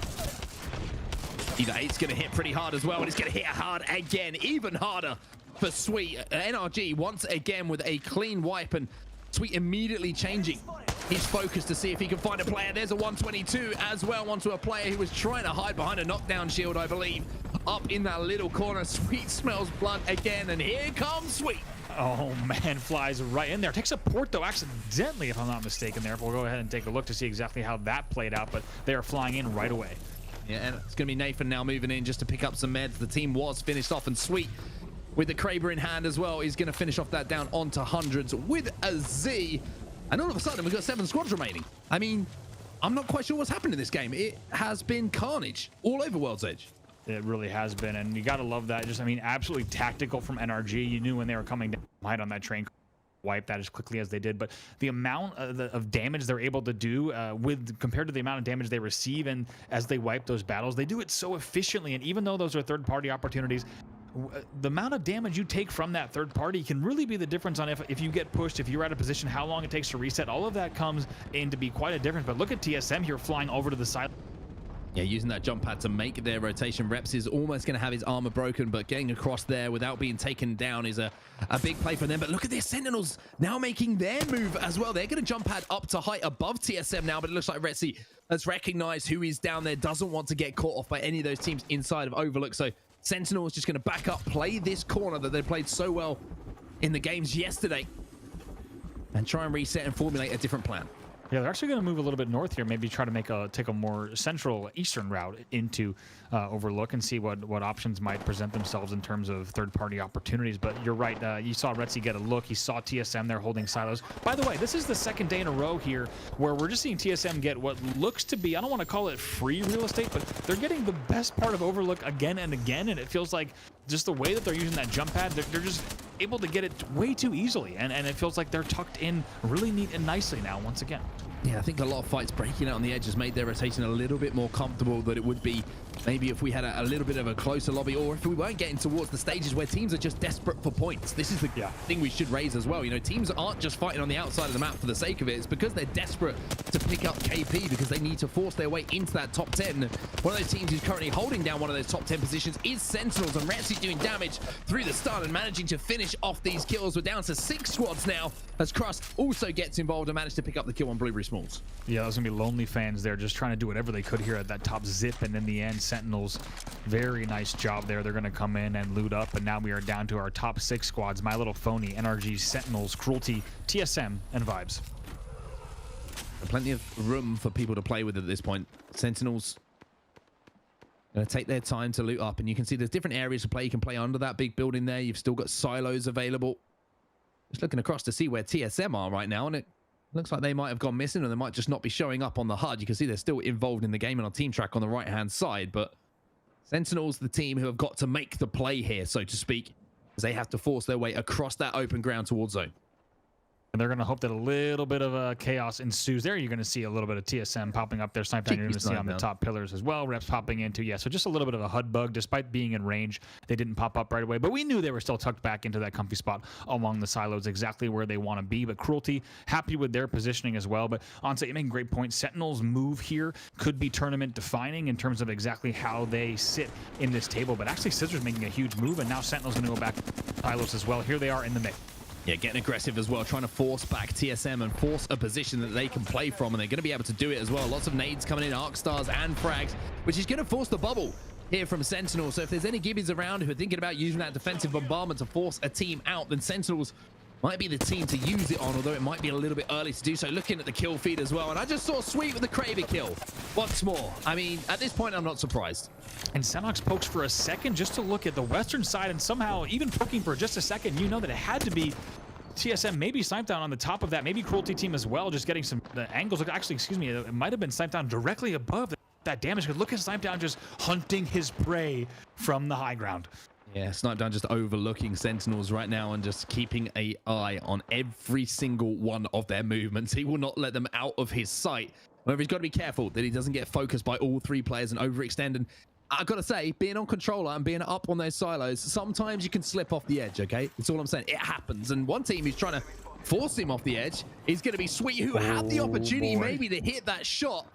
And this could be huge for both TSM and NRG. If one poke comes in, then Sweet will take advantage of it. How will be taken down, and now Sweet says, we go forward, men. We move in once more. Look at the perfect route. Bubble is down as well. TSM in all sorts of trouble. Sweet with the big opener there with the Kraber. You love to see it. It's not the first time we've seen it. It just seems to be easy for this man to hit these big Kraber headshots. And the opening taken by NRG. And look at that one shot with the Kraber. There's a lot of discussion over whether the Kraber should be in competitive at the moment, with the fact that you can hit that shot that just completely changes the tide of things. But it certainly is exciting. And now Sniped-Down, unfortunately, he was feeling pretty up on that silo. Now he's got NRG above him. Oh, and NRG is going to get ready to collapse on that. Sentinel's actually making a big move as well, but NRG now the kings of the castle here. Still a Kraber in hand. You know these shots are going to hit. Sweet continues. 123 this time. Not a headshot for Sweet. He'll be disappointed with that. I'm not going to lie. The man only deals in headshots. It's true. No half Havoc in measures. hand as well. With the turbocharger on it is going to mean that he can hit pretty hard at close range as well. NRG, one of our four squads remaining. They've done a great job to create the opening for this rotation, and it all came down to the Kraber in the hands of Sweet, who almost hits another shot. Yeah, absolutely. Havoc pops out as well. Gets a little bit of damage, but they're going to be really happy with this positioning because it's all out chaos here on the ground. Sentinel's trying to do whatever they can here. They're in a world of hurt, especially once this dome ends. They are, but they've managed to pick up a knock as well, so they should be able to get a reset. Both teams inside of those bubbles get the reset. Look at Cross. Cross, even without full shield to side, he wants to get aggressive. He wants to push in, and now Retzi is letting the chopper sing, and they will pick up those kills, but I don't think that they're going to be able to survive as NRG are overlooking all of the carnage going down below them. Yeah, I mean, NRG just looks way too good here. All still sitting on red Evos, just looking so strong. As NRG will have to drop here. I'm not sure how many players are alive from other teams, but now they will drop, checking those corners, and it is NRG's game to win here. If they throw this one away, it would be extremely disappointing for them to do so. It's just two solo players. This is we taken down. NRG will clean up the mess that is in front of them, and NRG, what a game that was from them. They got a hell of a lot of points on the board as well, fighting on their way from the western side of World's Edge all the way to the east. They can get it done anywhere on World's Edge. They really can. And we saw great rotations coming in there. We saw TSM padding out to hold that initially, and then NRG sneaks their way all the way in after once again taking a very long route. And then when you saw the sight line that Sweet had with the Kraber on TSM, you knew that it might spell disaster, and it did. And I mean, Sweet immediately pads and hits the double perfectly onto that platform to interrupt that res. Keep in mind, if he doesn't hit that double jump perfectly, that res might have happened. If things just would have ended up differently, but he hits that timing so perfectly after hitting that 319 Kraber to just get in there, and right away all they have to do is just get on height, chase out Sniped-Down, and by that time Sentinels and crew had already rolled out, and NRG making it look too easy on triple red, just sitting up top. Like you said, just watching the chaos ensue below them. Yeah, I mean, that play that we just saw there was one of the highlights of the game as far as context of semifinals is concerned. SSG versus HRN, and then it was just a Sweet show. I mean, we saw so many big shots with the Kraber from him towards the end game. Vibes picking up some kills here as well, but you can see 290 from Sweet coming in as well. That one we didn't catch. We did catch that one, and it's almost like a little montage coming in from Sweet towards the end of this game. It really is. It feels like that's we're watching just the NRG highlight reel. And actually, we should throw a little Breaking Benjamin on that in the background. I think we got something. I think so. That's really the only way to do it there. But like you said, Sweet putting on a highlight reel. Sniped-Down able to stay alive on the bottom of those pillars bottom of those silos, excuse me, as long as he did. But in the end, it's the NRG win, and they look very good. They looked good for our entire semifinals, but they look even better here. Lots to talk about, but I think we're going to have the scoreboard and much more to look at after the break. And it was time for that break that you talk about. 2 more games to go. And even though this has been a long, grueling process of the semifinals, all of a sudden, there's not much time left for these teams to get those points on the board. Top 10 will be going through to the finals. We've got 2 more games remaining. We'll be following them right after this. Welcome back once more, everybody, to the GLL Masters Spring. And I said it was business time before, but it really is getting down to serious boardroom levels right now. We've got 2 games remaining, and some difficult conversations are going to be had by some of these teams at the moment who are outside of that top 10, Andy. We've already seen the pace pick up in that last game where teams are starting to get a little bit desperate, looking for kill points wherever they can find them. And that makes everybody's job a little bit harder to get into that finals lobby. Yeah, and you've got really interesting mix of play styles that are going to start to emerge. Like you said, anyone who's around 15 to 20, they're going to start a little bit of Hail Marys. They're going to pull an RCO. They're going to change their drop entirely and try to ego someone off of the drop, which they did successfully at Trainyard earlier. If we take a look at exactly how that went down, that was up against Smooth Bananas. But we're also seeing teams like Sentinels that are mid-pack right on the bubble that have to balance that aggression very carefully, and they have to play a little bit more conservative to make sure that they're getting points. And then you have the teams all the way at the top of the table, pardon me, the TSMs, the CLGs, who could just kind of do whatever they want and just full aggro.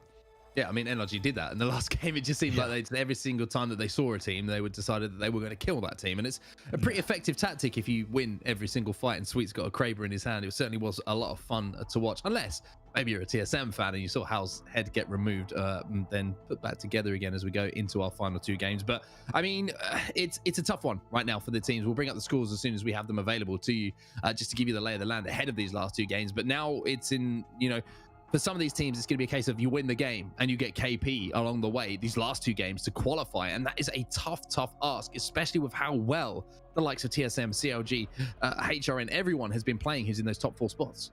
Yeah, it's crazy. It feels like there's way too many teams, like we talked about, and even before this entire semifinal started, there's too many teams to list when you talk about the talent that's in this semifinal lobby, especially over on this side here in this group. It is going to be a very difficult road for a lot of those teams that are towards the end, and you have to think they're going to need to really send it, and it's going to need to be a full send in terms of getting on the board. But let's go ahead and take a look at first the results from that last game. NRG 26 kills. What? Oh my word. We knew it was going to be a high kill count. We didn't know it was 26 and it was a 38-point bomb. What? All right, NRG won. Sentinels are in second. 8 kills for them. A pretty good performance, to be honest with you. 8 kills, second place. You'll be happy with that. It's all kind of eclipsed as far as that NRG performance was concerned. NRG, no surprise after seeing that game to be on top of the pile with 77 kills and 123 points. TSM just in behind. But I mean, talk about this top 10 now, Andy, because there's a couple of teams who are right on the edge. Yeah, we'll come back to NRG because I don't even know what to say. We will get back to the NRG sitting on 77 kills, but let's take a look at the bubble right now, exactly where this sits. Still dangerous waters for the likes of Sentinels, Cruelty, and Peanut Butter Sandwiches, but I do want to point out the gap that we're seeing. Sentinels and Cruelty very close, but it's a 10-point delta to 10th for Peanut Butter Sandwiches, and then another 11-point gap there to MST, and then 6 points to Space Station. So once again, the bubble is not packed with teams that are points away from each other, but with 2 games left, anything still from that, you could say even 6th all the way to 12th, anything could happen with those teams. Now, don't get me wrong, it's going to need to be a big point performance from either side, whether it's a point advantage or whether it's a point loss or a lack of points to change that, but it's absolutely still possible within these last 2 games. We're also going to take a look at the leaderboard for Group 2. Yeah, Complexity taking over that number 1 spot, 58 kills for them. They really have come into form today. As said, Zen season in behind with 111 points. Team Liquid, though, just inside that top 10. But look how close this is with 2 games to go. Excuse me. Solar Fide on 43 points. Team Liquid holding down 10th place with 53. 10 points between those teams. I mean, that's barely anything with 2 games to go. And absolutely nothing secured for either of those 2 teams. Like I said, further as well. I didn't even know it's 43, 40, 35, still very much within the qualification standings. Certainly, there's a little bit of a closer bubble overall in that second group. So if you do want to get those games up from the player streams, make sure you also check that out because that's going to be a pretty thrilling finish as well as we cover group number 1 here. But Man, Solafide and Team Liquid, that's going to be quite a wild last two games for those two powerhouse teams that you do not expect to be on the bubble in a semifinal like this. It's surprising given the fact that we played across 12 games as well. You really would expect those teams to find some form at some point in the lobby over 12 games, but things maybe not quite clicking for those teams in the semifinals, but they're going to have to click soon, especially for Solafide, who have been so good throughout the winter circuit and before that as well. You know, they really have been one of the standout teams in North America, but they've still got 2 games to go, and it wouldn't surprise me to see them put together a huge game like we see them do before, where they just wipe the lobby away and all of a sudden they're just like, what were you worried about? We're inside the top 10. We'll see you at the finals. But I mean, let's take a second to appreciate what just happened in that last game with NRG, because that is one of the most dominant performances that I have seen in a game of Apex Legends in some time, especially given some of the names we have in this lobby. Absolutely. You're going to see that match is going to be a match restart here as the admin's going to end that game. But when we saw that kill count, now we knew that they had heavy double-digit kills in that game without a doubt. I don't think anyone knew it was going to be a 38-point game.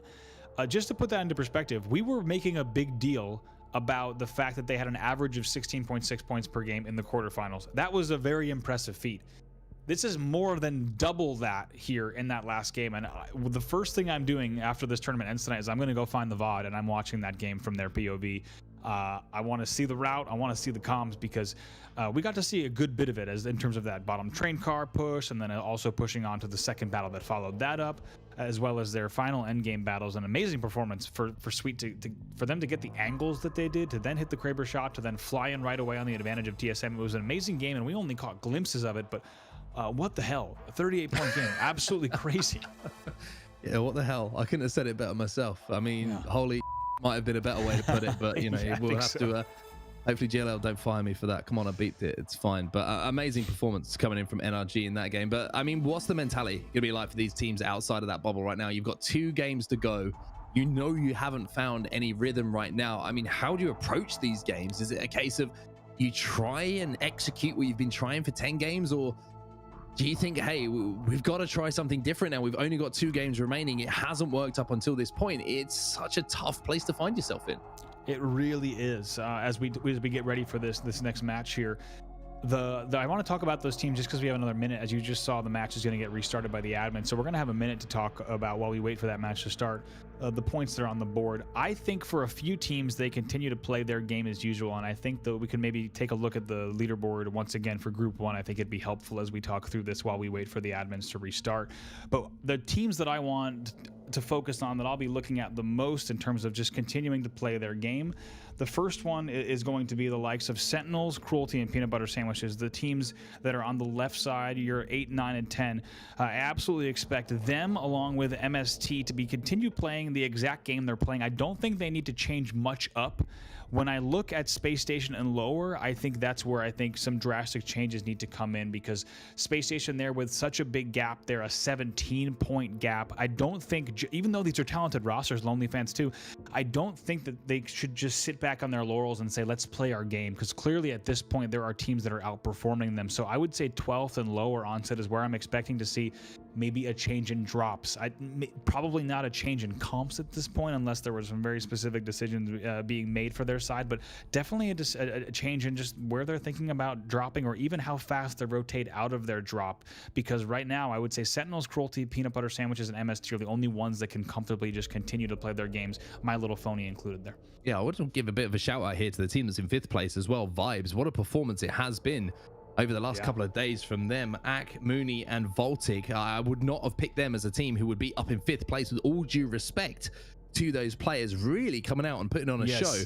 I mean, they've been involved. They've obviously won a game, but they've always been there and thereabouts, Andy, in that end game. And it's really important to mention, I'm glad you brought up Vibes, because it's a team we haven't given enough credit. So I'm really glad you did, because where they're sitting, like you said, is very impressive. I also want to point out they had a 9th place quarterfinal, barely getting into the semis. So to then bounce back the way that they have is quite a Cinderella story, to be in 5th place with a lobby like this right now, upsetting quite a few teams that many Apex fans would have put above them if they had to place bets. Yeah, I have to agree with you. I think that they really should be proud of themselves, and I'm sure they're looking forward to the finals should they confirm their place, which with 78 points on the board, you maybe would expect them to do. It'd be great to look at the other semi-finals as well, the stand, if we do have the opportunity to do that as well. We haven't been obviously following the action here on the GLL broadcast, but this is what has been happening. And I think it's almost a talking point with what is going on, how tight this lobby is. I mean, you look from, each of the teams down. I'd say, Complexity season, really good performance, over 100 points, amazing. But then you go 90, 82, 67. That's where the kind of cutoff is. But 67, 64, 62, 61, 59, 53. It is so tight between all of the teams, even down to, Farm Boys. Even Obey Alliance still have a shot with 2 games remaining to qualify. They do, and it's going to get really messy here in these last 2 games, especially with just how close those teams are in terms of points. And it's going to be a pretty exciting last 2 and not easy games for all those teams that are in there. So Complexity coming back to form as well. Not the winter circuit playoffs they would have wanted, of course. They expect to pick up those big wins, but it would be very disappointing not to see the likes of Team Liquid and Solar Fide in the grand finals of the GLL Masters Spring. They're going to, of course, want to solidify their spots. Team Liquid just holding on at the moment for the opportunity to get through to the final. One thing that I did see as well, Abralele tweeting out that he was going to be playing Gibby today. So obviously they weren't too happy with something that was happening yesterday. A little bit of a competition change up for them that seems to have given them a little bit more consistency today, but maybe not the levels we expect from Team Liquid. However, this is the semi-finals. All you've got to do here, it's not about number 1, it's about being inside of that top 10. And like you're pointing out, I mean, we're talking about 2 games left. When you talk about the point difference that you just mentioned, if you go down from 5th all the way to that 10th place, it's such a small gap between these squads that with 2 games on the board, once again, you could see the entirety of 7th through 10th be swapped out on the bottom with the right side of the table. Still, anything can happen here yet. It's even tighter than our Group 1. Yeah, it really is anyone's game at this point in Group 2 or the second semi-final, whatever you want to call it, that's going on at the moment. It really is going to be incredible to watch. And as I say, keep a second tab open, a second window on a second monitor, whatever you're doing, make sure that you're catching the action that's going on down in that second semi-final. But I mean, back to business now in the semi-final that we've been following, Andy. I mean, Space Station Gaming, it's been a crazy few weeks for them. I mean, they got picked up obviously by Space Station, big expectations, made the winter circuit playoffs. The performance maybe not what they would have wanted, but a decent performance from them. And then to not find the form across such a long series, it's got to be really concerning for them. Players that are so talented, but something isn't going quite right. We should keep into account as well that a lot of the zones on day 1 were east, but we have seen some western and central zones as well, which again, especially that zone that we saw around staging that they got knocked out first in the group, that kind of mistake can't happen. Yeah, absolutely. And when you look at a team like SSG, you had mentioned it was a 10th place for them at the winter circuit playoffs. Certainly not the exact position that they'd want to be in. And you have players on that team that are used to placing much higher as well. For them to be where they are right now, 17 points off of the 10th spot, you have to wonder how they play this game number 11, because like I said, it's a team that I would expect to maybe have to change a little bit up in the way that they play this. However, they're so talented that do they just play these 2 games and look for, hey, how many times have we played in tournaments? How many times have we played this game? Do we just get 2 consistent games here? Or do they look to overextend just a bit and try to make something different? It's honestly a very tough set of play calls that will happen in this game for Space Station. I think the first thing for them to do that will decide if they make the semifinals or not is quite simply the first team fight they get in. If they win it, I think they make the semifinals. I think that they're that kind of team. If they wipe a team aside, all of a sudden with that team, things click, right? With experienced players, things click. It's like, oh, that felt good. We're going to now try and roll on with that momentum. And all of a sudden, before you know it, you've picked up 9 kills when you're getting towards that end zone, and things feel a lot less pressurized on your shoulders, and you start to find that form. Such talented players, like I mentioned, nothing against Space Station's gaming here, just not at the level that we expected from them, but I am expecting them to come good. I think they really will push right until the end of these semifinals to make it into that top 10. Sentinels as well have showed today that I think they've gone away, reviewed a few things, and they've come back and looking a lot stronger today, Andy, than what we saw yesterday. Yeah, right now Sentinel's sitting on 69 points, so they've got a little bit of a cushion. I wouldn't call it comfort, but they've got a little bit of a cushion right now, 12 points above the 10th place spot, excuse me. So right now, 2 consistent performances would put them in a pretty good place. Even just one big game of these next 2 would put them pretty comfortably into the bottom half of that top 10, which is where they'll certainly hope that they sit at least at the end of these next 2 games. But there's big things here for Space Station. Like you said, the question also is what's going to happen in terms of this pull. We've also been exposed, due to the nature of the semifinal, we've been exposed to different playstyles. We have seen aggressive and confident NRG, CLG, TSM, HRN for a reason. Not only are they so talented, but they have such big points cushions on the other side where we can see them afford to do that. So we can watch them time and time again, game and game again, do that. We haven't been able to see the likes of Space Station and Sentinels play that way because of their point situation. So it's interesting because Space Station's a game that's capable of those pushes. They can do that, but the points have kind of hampered their ability to make risky plays. Well, we'll have to see how Space Station approach this game, and the same with some of those other teams just outside of the bubble. It's the penultimate game of the semifinals of the GLL Masters Spring for North America. We're going to jump on board with NRG, and something I actually wanted to talk about, and we will have the opportunity while they're loot up, is there's a wild card, in my opinion, in this lobby right now, and it's the team that we're watching. NRG are hitting such crazy form, and it seems to be catching, you know, just crazy fire as far as their team fights are concerned. I think they can upset the lobby here. I think they can take so many points away that it makes getting into that top 10 even more difficult. They absolutely can. They're up there with the teams that can just absolutely slay out. We've seen them do it. We've also seen CLG and TSM just slay out in big ways. But now I think NRG has the title for slaying out. We take a look at RCO off of the break early on, actually going up in some early battles of their own. Yeah, they'll win that one as well. First team eliminated from the lobby. Unfortunately, you're on the receiving end of RCO Esports. It's not where you want to be. The Mozambique, always good to see that gun in action. And it's another Eastern zone. And it looks like we're going back maybe to no name here. Overlook kind of cut off there. You wouldn't expect that pull. But we saw a very similar zone to this yesterday, Andy, that actually pulled in towards Geyser. Although it doesn't look to be containing quite as much as Geyser. Slightly more northern than we saw. Yeah, definitely pulls just a little bit more. You could say maybe 30% more north here, but we're taking a look. RCO actually still in that battle, and they're getting hard pushed by 2 rank 1 pub that's coming in down from Hill Valley. So RCO was able to once again beat Smooth Bananas off of Train, but now 2 rank 1 pub is flying right at them. And this is where you're going to see the aggression coming in. RCO now going to be losing 1 player. And aggression is going to be the name of the game for so many of these teams now. They desperately know that there's only a limited amount of points left in these last 2 games, and they have to be aggressive. They have to put the pressure on. And RCO Esports, unfortunately, falling early here. Unless BAM can pull off something absolutely magical, this might be the end of their GLL Masters Spring. Yeah, RCO right now down in 17th place with 20 points on the board, and one of the teams that no doubt needed a big performance here. That change that they made, once again, they needed to get out of Dome. They had very obnoxious rotations on opponents to get out of Dome. It wasn't working well for them over the course of day 1 and the beginning of day 2.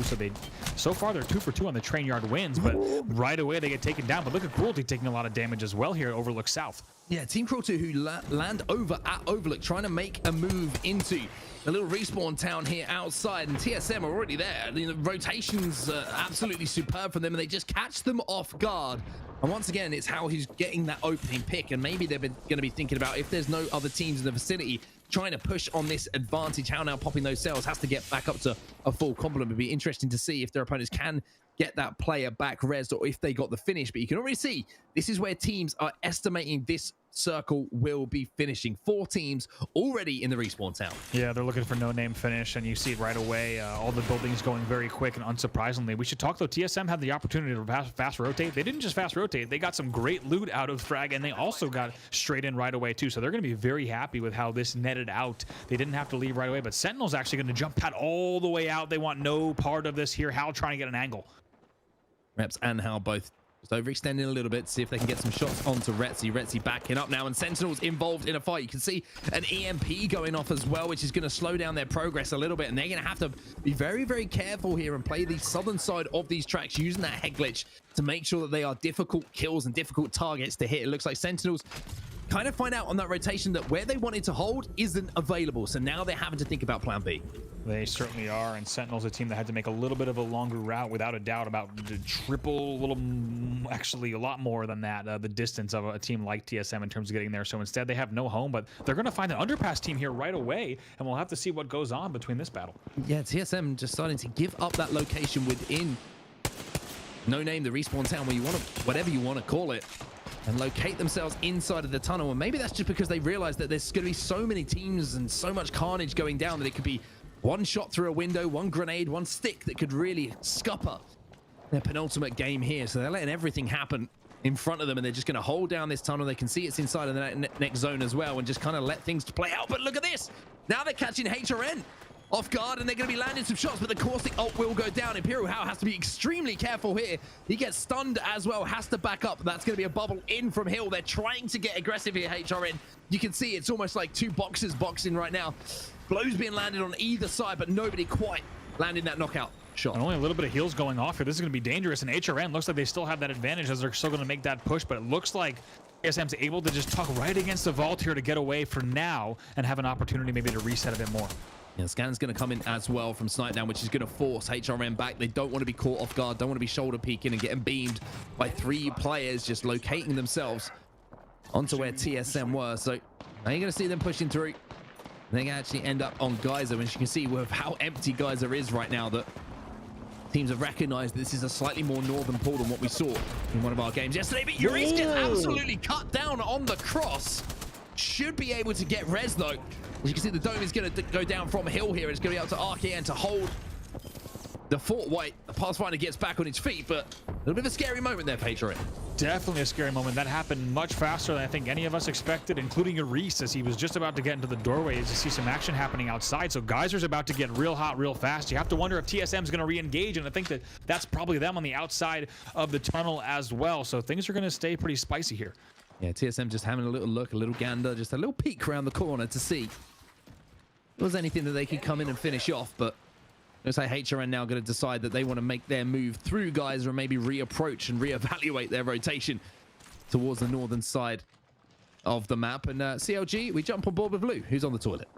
Lou just hanging out in the toilet, no armor, kind of caught with his pants down a bit, if you ask me, as he's going to just sit here and no name. But gotta say, interesting move from TSM. Not to say it's terribly surprising, but they opt to leave no name and get. It sounds like Ob's letting us know that he, of course, got respawned there. So not only is he, there's a reason for his bathroom. Yeah, there's a reason for his bathroom activity. So don't worry there. Getting that intel here, and we'll have to find out how that battle went down. But do want to point out just the fact that we had TSM leaving no name once again, choosing instead to hold the tunnel like we saw yesterday. But you feel like they had more reason to do it with yesterday's game 1 pull compared to today's game 11 pull now. We'll have to see where the next zone goes. I think it will give us a bit of information on how TSM are approaching this game. If it is a case of them wanting to kind of let everything play out in front of them and then come in and when a team does get knocked, be a third party and then take that building away from another team who might have been holding it previously, or if they're thinking maybe there might be an opportunity, this pulls towards guys. We do see some funky pulls, as we well know, in Apex Legends, so maybe TSM just hedging their bets a little bit. But I kind of feel sorry for Lou. The last thing you want to be doing is run around in the bathroom naked. It's not a good place to be, especially with windows open. People can look in, especially on stream. Lots of risk with Twitch bans, etc. So you want to be really careful with how you're doing this here. But now also guys are still getting pretty packed, but we're also still seeing sentinels along that ridge choke, and they're still also potentially going to be in a battle. They're still with Pow Pow and Bowser, who are just on the top of that underpass choke. So we'll have to see how that forces itself and what circumstances kind of conspire there. Well, NRG are being aggressive once again, and Sweet is going to fall over. There's no other way to put it. Sweet falls over. Rocker and Nathan now trying to do what they can. I think that maybe Sweet didn't realize there was a player in that vicinity and just got beamed out of the sky. And unfortunately for Sweet, that will be the end of the game for him for now, unless they can get that banner back and maybe he can get a Kraber in his hands and have some revenge. But Rank 1 pub right on the edge of zone here, catching Sweet off guard. Absolutely. He absolutely gets beamed. Did not expect that to happen. And Draco's going to fly right up. Love this play to cut off the staircase and going to have some really great shots with the 99 as well in response. Yeah, needs to get aggressive on NRG here. Even though it is NRG, even though it's two very talented players, they have an advantage as far as players is concerned. And now the defensive bombardment is going to come in. And I think they just realized that, you know, they're playing against NRG. This is another team. Maybe they play this a little bit different. The wingman shots are going to connect, but not too many of them. And finally, Rank 1 pub are going to be moving in. Nathan will go down. And this should be a simple wipe of NRG here. Even though they were incredibly impressive in the last game, Rank 1 pub will put an end to their game 11. Wow, Rank 1 pub there. Your 14th place team. They're off by over 20 points from the 10th place spot, and they take down NRG, your number 1 team. So something we haven't quite seen in the GLL Masters Spring North American semis yet, an upset like that, just in terms of where the teams sit in the table, they're going to be very happy with that 2 rank 1 pub. NRG is going to have to sit the rest of this one out. Yeah, I think there's a couple of things to say about that play there from NRG that gets said with the group of players that I play Apex Legends with. It doesn't matter what happens as long as it looks good. And to be fair to Sweet, it looked good, right? He did it with style. He did it with style. So it doesn't really matter as long as it looks good. It's fine. Well, look at that pull. You see a little bit of guys are still in, and all of a sudden TSM looking like they're in an absolute god position right in the middle of that zone inside of that vault.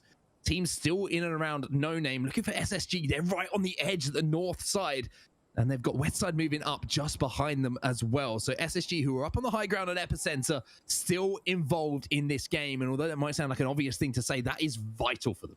It is, and they're doing a little bit of, you saw just a few shots exchanged there on the other side with Defeat, and you have to wonder just right now how fast that west side battle is going to happen there at Epicenter South.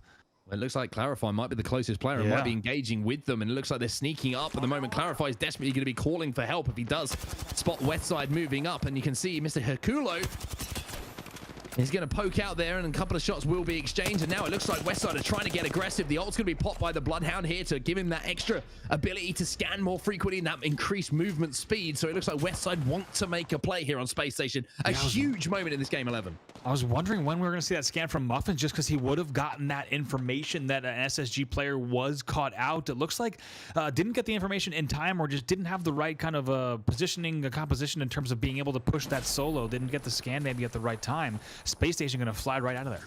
Yeah, Space Station are just escaping at the moment. And I think Zanail got beamed in all of that process going on and had to kind of retreat and rethink about where they wanted to play. Cool Cats now inside a Geyser, taking a fight right at the eastern tip of it. Going to have to now retreat towards the tunnel, but we know what team is residing in here right now. And Cool Cats, they might be cool right now, but they might be in for a bit of a horrible surprise, and it looks like they are, as Ava is down to about 15 HP. And to be careful here, you know, it's TSM territory here, and we're actually going to cut to TSM right away, and they waste no time, they fly right to the Geyser end right away. Somehow all 3 of them, even though they were watching that northern side just moments ago, instead now facing the south, burning as well. Great thermals coming out from Reps. Yeah, TSM trying their best to finish off these kills as well, but it looks like, unfortunately for them, the Cool Cats have managed to scarper over the garden fence, and live to fight another day. But as I say that, they run into another team, and now Reps is getting aggressive as well. You can see he managed to pick up one with that scout from distance. Fighting going down. Scurry's going to be involved as well. Bottom 20 lost one player, and there's TSM. It's the one team you don't want to run into. That is the door you do not want to knock on. Absolutely not. Looks like TSM's going to tuck back in just a little bit for now. So take a look at bottom 20. Like we said, a team that surprised us quite a bit and performed very well. They're in 6th place right now with 72 points. So Vayne going to use the portal to get out of trouble initially. He's going to have a little bit of time here to pop the med kit, and I think the TSM are maybe just thinking that we'll take the loot. We don't need this extra kill for now, because we know that Vayne will have to at some point maybe rotate back towards where we are on a 3v1. A 3v3 against TSM is hard enough, let alone a 3v1. So for Vayne and bottom 20, this might be close to the end for them in our game number 11. But look at the team tracker. Cool Cats out, NRG we saw fall as well. Smooth Bananas out. It has been not the performance they would have wanted, but getting to the semi-finals, always an achievement in itself. As we get a little bit of rack cam here. Yeah, worth noting for Vayne here that this is not just a throwaway. Even though they're up 72 right now to 57, it's a comfortable lead. But if teams like My Little Phony, Sentinels, Cruelty, PB Sandwiches were to place really well in these last 2 games, they do risk not making it. So this is not a throwaway. He does want to get as many points as he can on the board in terms of placement. Well, this is a rough zone for everybody involved in this game. SSG approaching now, and SSG are actually in a fight right now. You can see right at the northern side of that circle, so a huge moment for them around those train carts and around that building just outside of Overlook. But look at where this zone is finishing, right in the middle of nowhere. It is no man's land, and I'm not sure quite how you approach this. Maybe taking the most northern point, northeastern point where you have that high ground might be the best place to play here. Absolutely. That Space Station Gaming battle is still happening. You're seeing shots exchanged there, and teams are still trying to hold No Name as much as they can. We're going to see also a portal there coming in from the likes of PB Sandwiches. They're going to port in just against those No Name houses as well. Defeated is going to be ballooning in by the looks of things, and maybe looking to land underneath where SSG are. But if we do have the opportunity to jump on board with SSG, that will be a massive moment to try and overlook. And you can see the Muffins is down there at the moment. Zera Tricky from west side, Mr. Hakulo inside of that truck as well, maybe looking for a third party opportunity. if it does present itself. But SSG, here we are right now. As I say in the HUD, Space Station GAM is Space Station Gaming. They're going to have to be very, very careful with every single step they make in this next few moments. Yeah, we've outlined just how much is on the line for them. They have a very long road across these 2 games, and they need to make both of them count here. But now also taking a look here at Sentinels, we saw them hugging the tops of these chokes for essentially the whole game here as they're going to try to play out and see what might come their way on this edge. There's going to be a jump pad rotation, and it's just going to mean beams out of the sky as we see Senox narrowly missing the triple take shot initially, trying to finish off a couple of these downs that might have happened. You can see picking up the kill onto G7, Dank getting the knock at least, and Crust not quite connecting with the triple take in the way that he maybe wanted, but should be able to finish some of these knocks. That will be KP on the board here for Sentinels. That just makes them feel a little bit safer. It's another step towards that final. By the way, pretty solid. We just saw PB Sandwiches go down to CLG. PB Sandwiches was the one that ported in essentially on CLG's building in No Name, which is pretty noteworthy just because we had PB Sandwiches in 10th place with 57. That's going to open up that bubble even more on set. It really is. That is a massive, massive change as far as point distribution is concerned. Sentinels now thinking that third party is the best party to be. They're trying to land. Don't land on that jump pad, otherwise you're going to go straight up in the air. Big shots coming in from Retzi. The Eva 8 shots as well. Crack the skull, crack the flesh, and end up with a kill. Senox now with a triple take as well. But look at this, Retzi and Crust now gone down. It's all on the shoulders of Senox. We'll have the opportunity to get the armor swap off here, and has to be very, very careful. There's 3 players in the vicinity. That res is going to be incredibly difficult, but look, managed to sneak inside this building at least. Big for Sentinels once again. Sentinels, nothing secured for them. If we take a look right now in 8th place here with 69 points. So a big moment for Senox. Very happy he's able to get that swap. Very happy it was a red as well. Probably going to go for the res here if the opportunity presents itself. HRN and all sorts of problems as well. RKN trying to get one of his teammates up and going for the res onto Euris, but the pressure still coming in. He's got the zone at his back as well, but once again, Caustic showing the value that he does bring to a composition. If you can just get that ult down, get those barrels popped, you can get the res, but the kidnap's gonna come in. RKN, he gets kidnapped. And he gets extorted, and he will be taken down. He will be eliminated, and that is the beauty of Rake. And that's it for HRN. Now MST still having a lot of trouble to fight through here on the other end of this building as well. MST, though, doing a great job, but it's TSM, I believe they're going up against 127. It isn't enough. TSM out, and for MST, just remember, they were right on the cusp of the top 10.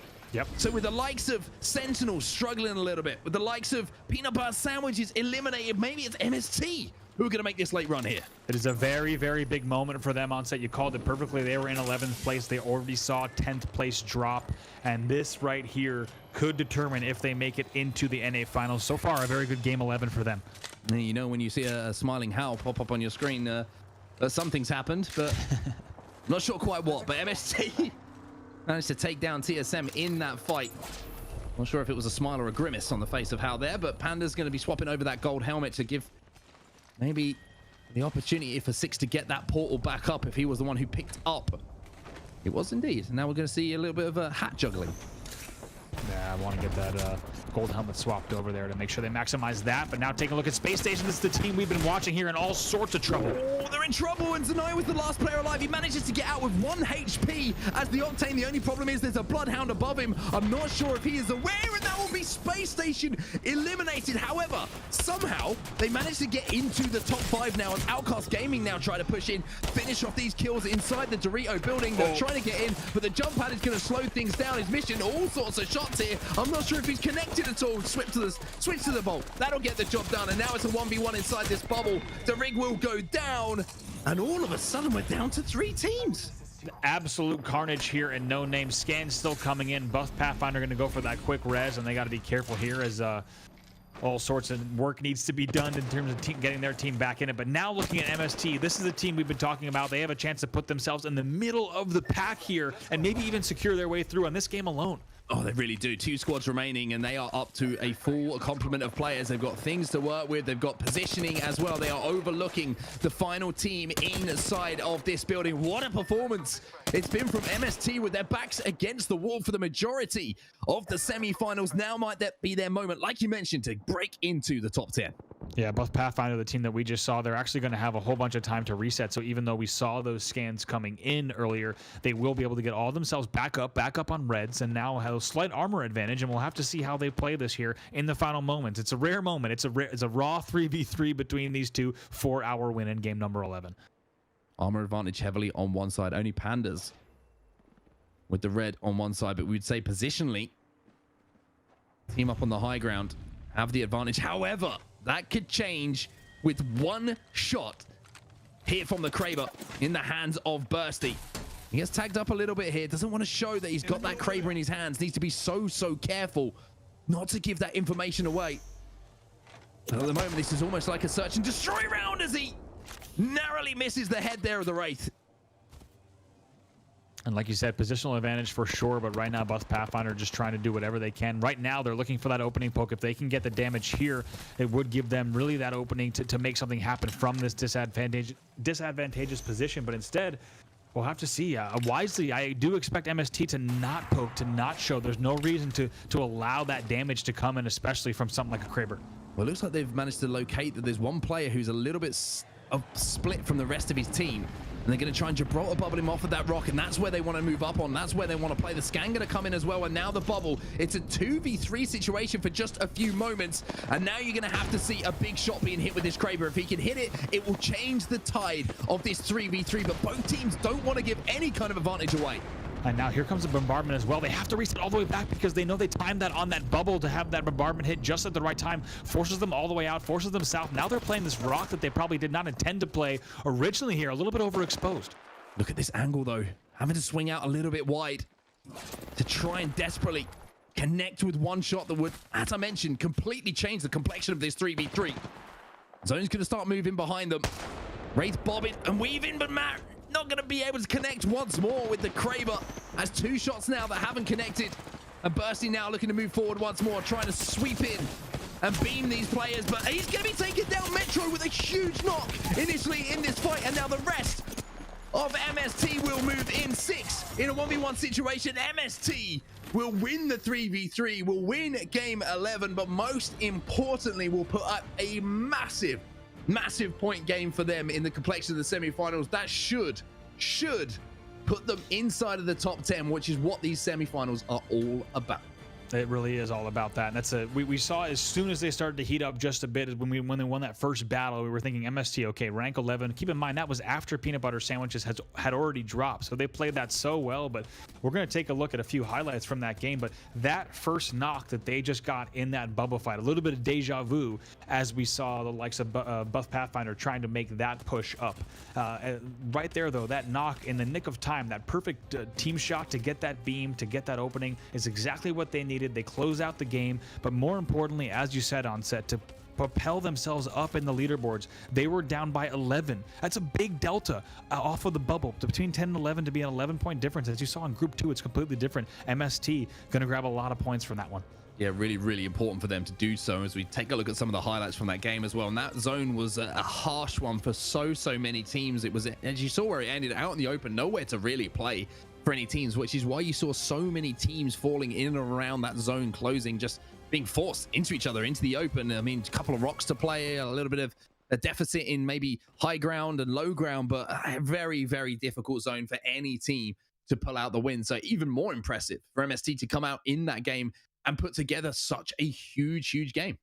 Yeah, it really was fantastic. We got to see at the end too, and it was pretty close 3v3 in the end. It wasn't that comfortable, and MST had to work pretty hard for that one. Very nice, very well timed though, and I think a big part we got to talk about quickly before we go to break, just the fact that the ult from the MST side was so perfectly timed against the pre-bubble that came in from the Buff Pathfinder side. They knew that bubble was expiring. They hadn't done the damage or got the openings they needed to, so that ult pushed Buff Pathfinder back to a rock that they truly never intended playing, and that is what MST was then able to do. They take advantage of the second bubble and they close out the game.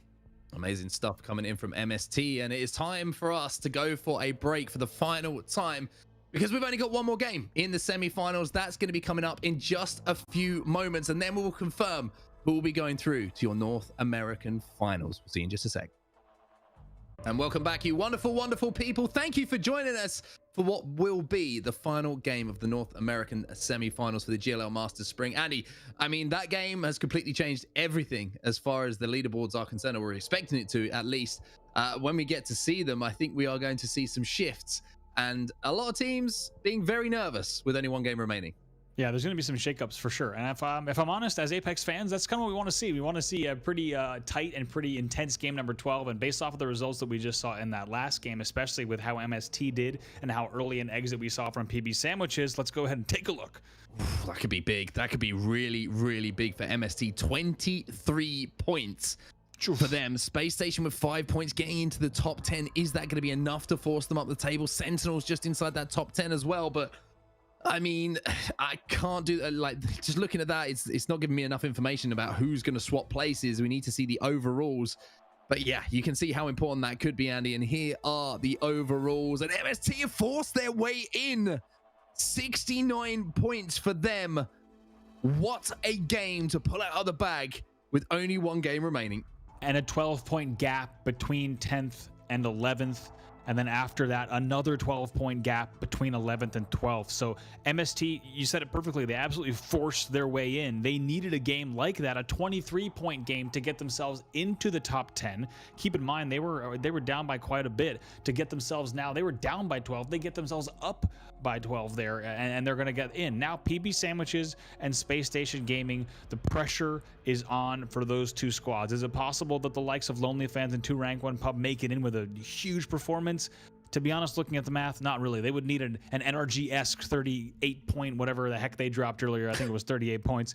Really, our focus for this match on set is going to be right around the likes of Cruelty, Sentinels, MST, PB Sandwiches, and Space Station Gaming about how that 8th through 12th looks. There are some big gaps, but nothing one game can't solve. 100%. I think Sentinels might be safe. You just feel maybe they're just slightly out of reach. I'm not sure. We'll have to see how things work out. I think they might have just about done enough, but I mean, MST, I mean, the time to do it was then, and it was now, and they managed to pull out not only the points that they needed, but the win as well on such a tough zone for everyone to play. And it wasn't like they did it the easy way as well. There's a fight against TSM. They won that 3v3. I mean, there were so many things that they did well. And even that final fight, they were against a team who had a Kraber. And they played it so well not to give him the opportunity. And even whoever was on the Wraith, I mean, I need to double check who's playing Wraith for them right now. But I mean, to force those Kraber shots, to give the peak, the little shoulder jiggle, but not give the opportunity to hit the shot that was an easy shot, so to speak, and waste that ammo. Little things like that really do change the tide. And plus, if you're the player who's like taking those shots to the Kraber and you miss a couple, the doubt starts to come into your mind. It's like, oh, I need to put it away. We need to think of something else. I'm not hitting the shots. It's such a psychological advantage just from doing something as simple as executing a solid shoulder peek. Yeah, absolutely. And like you said, not only are you kind of set out and you've missed a few Kraber shots, but now you're playing on ground that maybe you never intended on playing. But this is going to be a wild game number 12.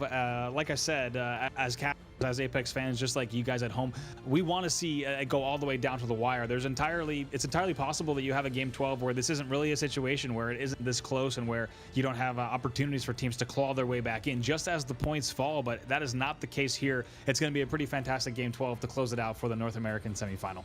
Well, it's been an absolute pleasure to bring you all at home the semi-finals. It's been a great job from GLL to make sure that we're bringing you as much coverage of the North American GLL Masters Spring as we have. It's been a lot of fun, but 12 games is finally about to result in our top 10. It's game 12 time, Andy. It's do or die for these teams. It is, and now starting things off here, who better than with MST after that performance that they just had, a pretty big 23-point game to totally shake up the table, as you had mentioned on set.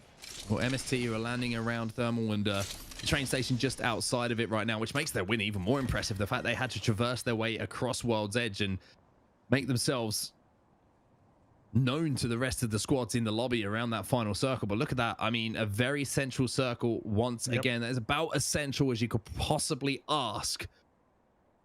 As far as a lobby is concerned, Harvester going to be involved as well. And you just wonder what way that's going to pull, because I think it's a Harvester zone. But again, it's one of those that looks too simple to be true sometimes.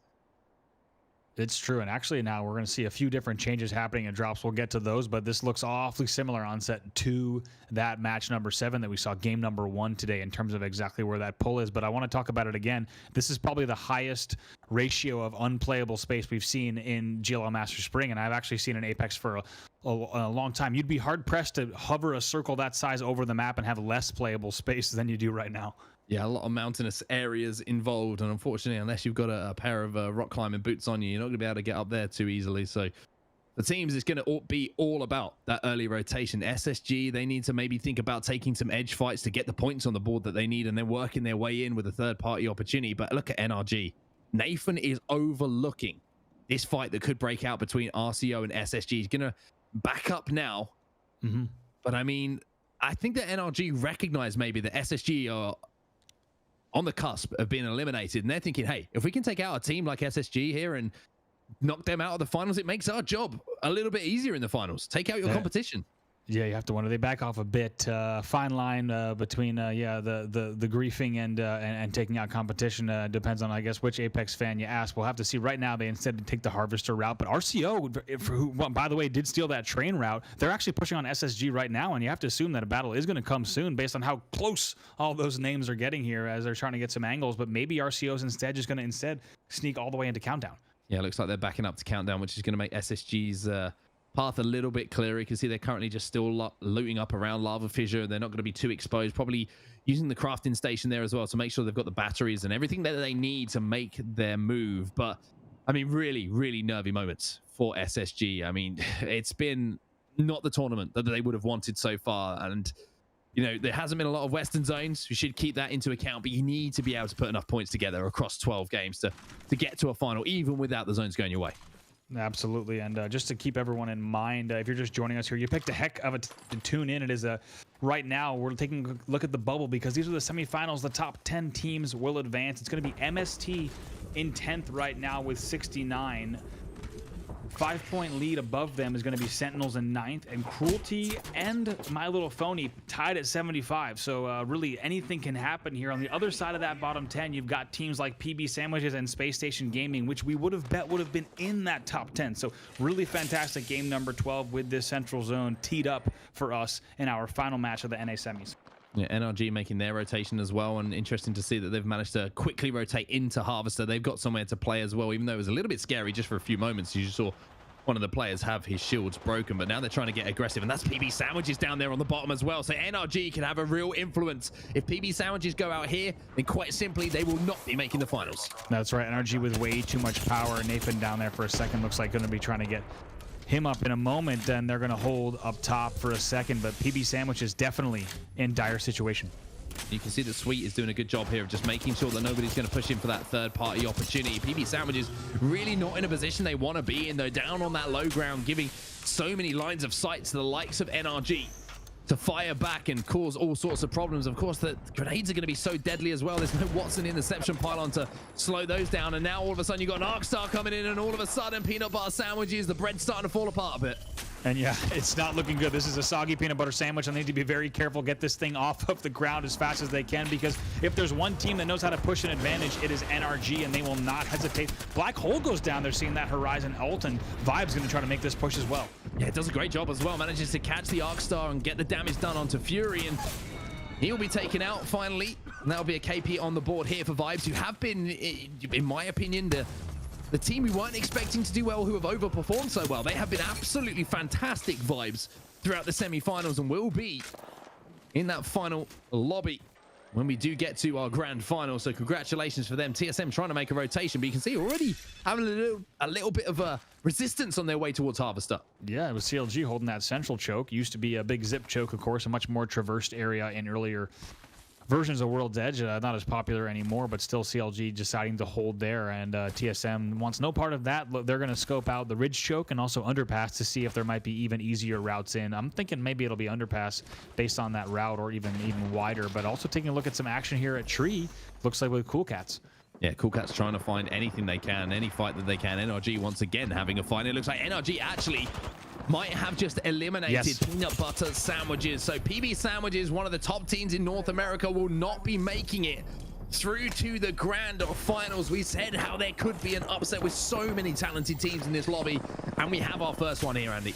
HRN also going down there. Actually, I think as we turned away for just a second, we'll have to see exactly how this one plays out, exchanging some kills as BVN's trying to do whatever he can. In the end, though, as I try to follow this kill feed that just got so nuts, it looks like in the end it's going to be Six who's going to be able to pick up a few kills there. But now back over to Space Station. Space Station moving their way in and sweeping away what was left of that fight. That's going to be 2 kills now to Denial. So Space Station Gaming, even though up until this point they haven't really turned up in this tournament, know what they have to do. They are getting aggressive. They are trying to force these fights, trying to be the perfect third party. They know they need a lot of points on the board. They have no option but to play like they are right now.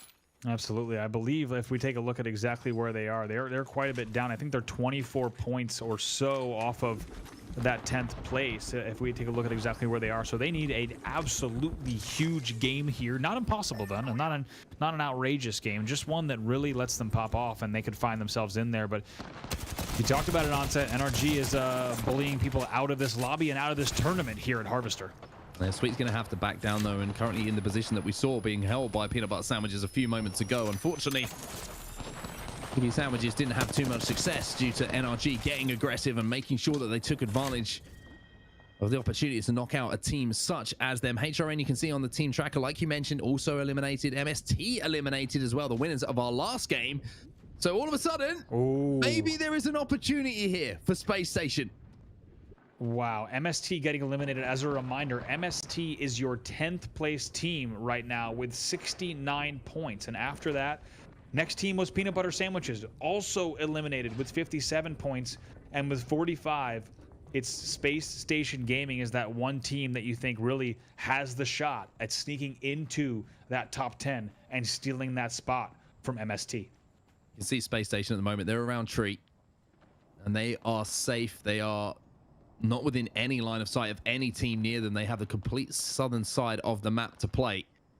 It's going to be interesting to see how they try and rotate, though. It's going to be a very interesting few moments from them. You can see TSM right at the north side of the map as well, as far as the ring is concerned, inside of Fragment West. Snipe down on top of the construction building. You can see that Reps and Hal currently on the tracks as well. A little bit split. The Snipe down is going to make his way towards his teammates now. There's going to be West side who are behind them. Just above them is another team just rotating through Fragment East, maybe looking to come up and third party this.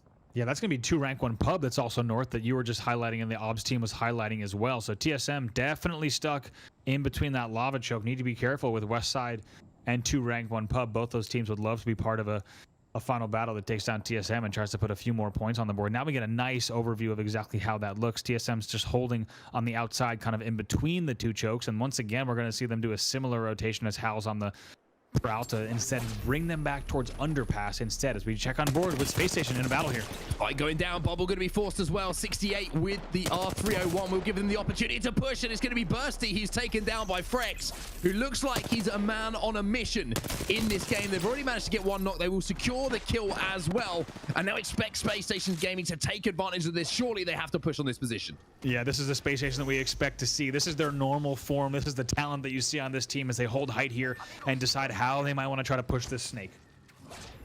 Clarify is going to jump down. He's going to try and be aggressive. You can see the rest of this team trying to get away as well. If they can beam this player out of the sky, it would be absolutely massive for them. Unfortunately, they can't do so, and now the other player is trying to scuttle away up that ramp. 32 not going to get the break. The break finally does come in, but now SSG got to be extremely careful as those shots being fired off across World's Edge here have alerted the rest of the lobby to their position.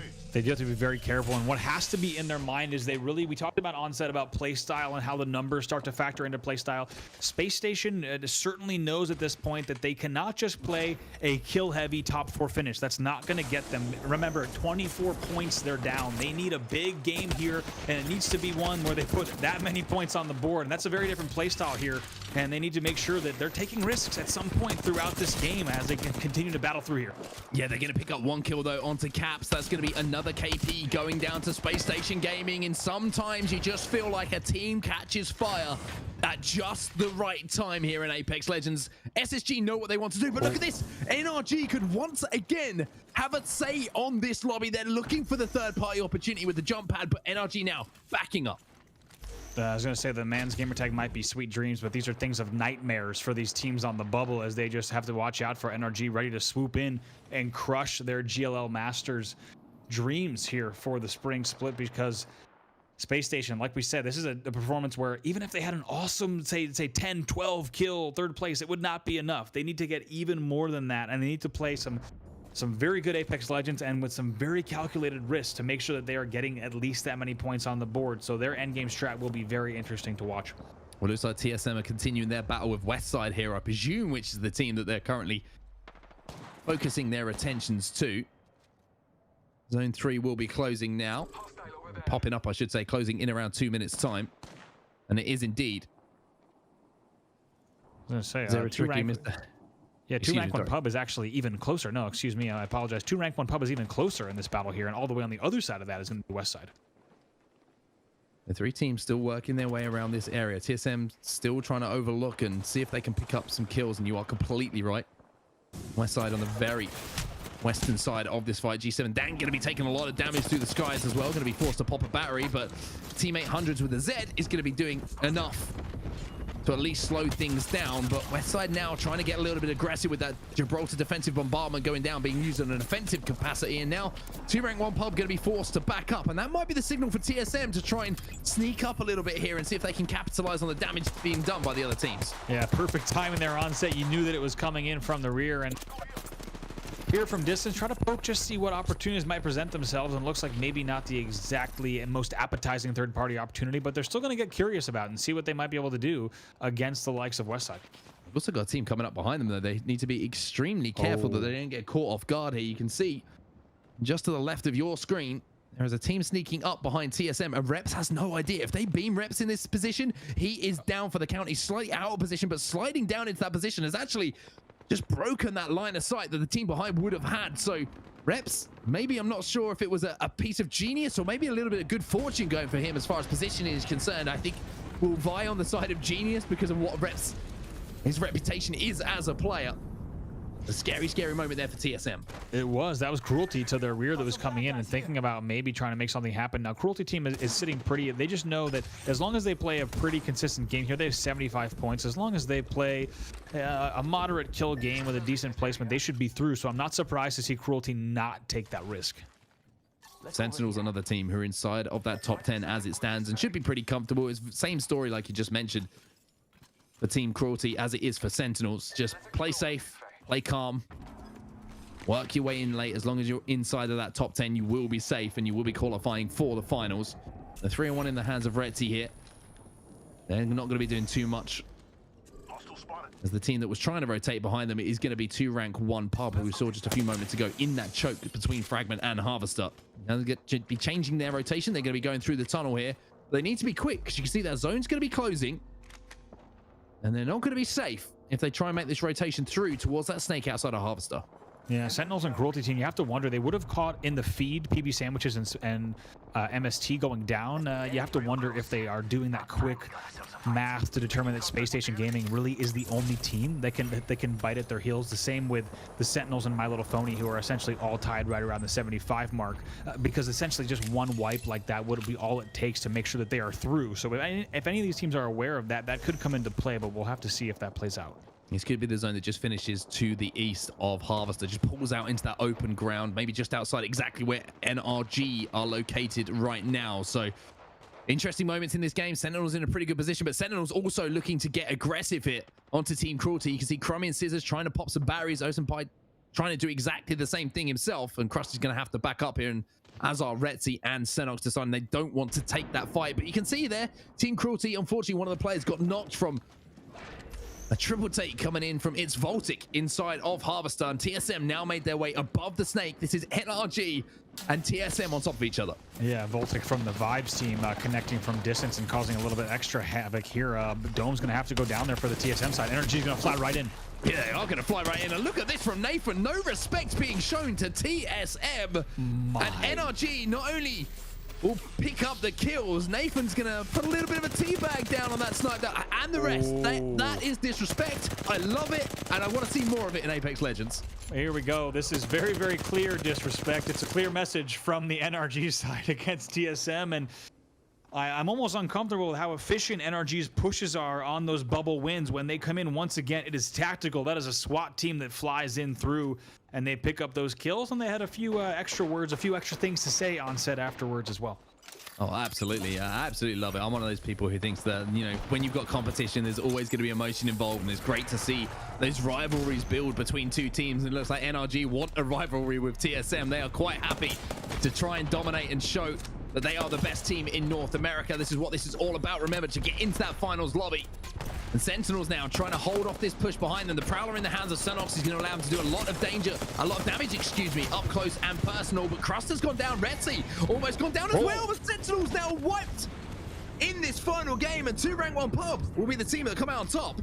Yeah, 2 rank 1 pub there. The bombardment making a huge difference there, timing it just after that second bubble. It looked like they were going to have a bubble advantage, but the bombardment comes down. Here comes another one in the hall as well. This sorting tunnel is just absolute death and carnage right now. Yeah, Team Cruelty with a third party to just come in and sweep that up. Such a simple job for them, and they will be safe just behind these rocks inside of that next zone. And Scissors seems to be poking his head up a little bit higher than you would imagine. NRG now, once again, after that fight with TSM, going to be brewing with confidence. They want to take another 3v3. Oh, they're on triple red. They're going to just keep flying through here. They're going to just continue the aggression through the bombardments. They're not worried. They come around the corner. The team shots coming in once again. Boom, boom. And they does not care. He goes in. He flies in. He does so much damage inside of those bubbles. It is a pleasure to watch this man play. It is nuts, and like you said, they are a absolute freight train right now, just flying through, and they're going to be even better in terms of armor now. Sweet on gold, and now they have their eyes set on Harvester as well. Space Station Gaming, we got to circle back there, holding level 2 Harvester right now. They are the big threat to break into the top 10 to get into the NA finals.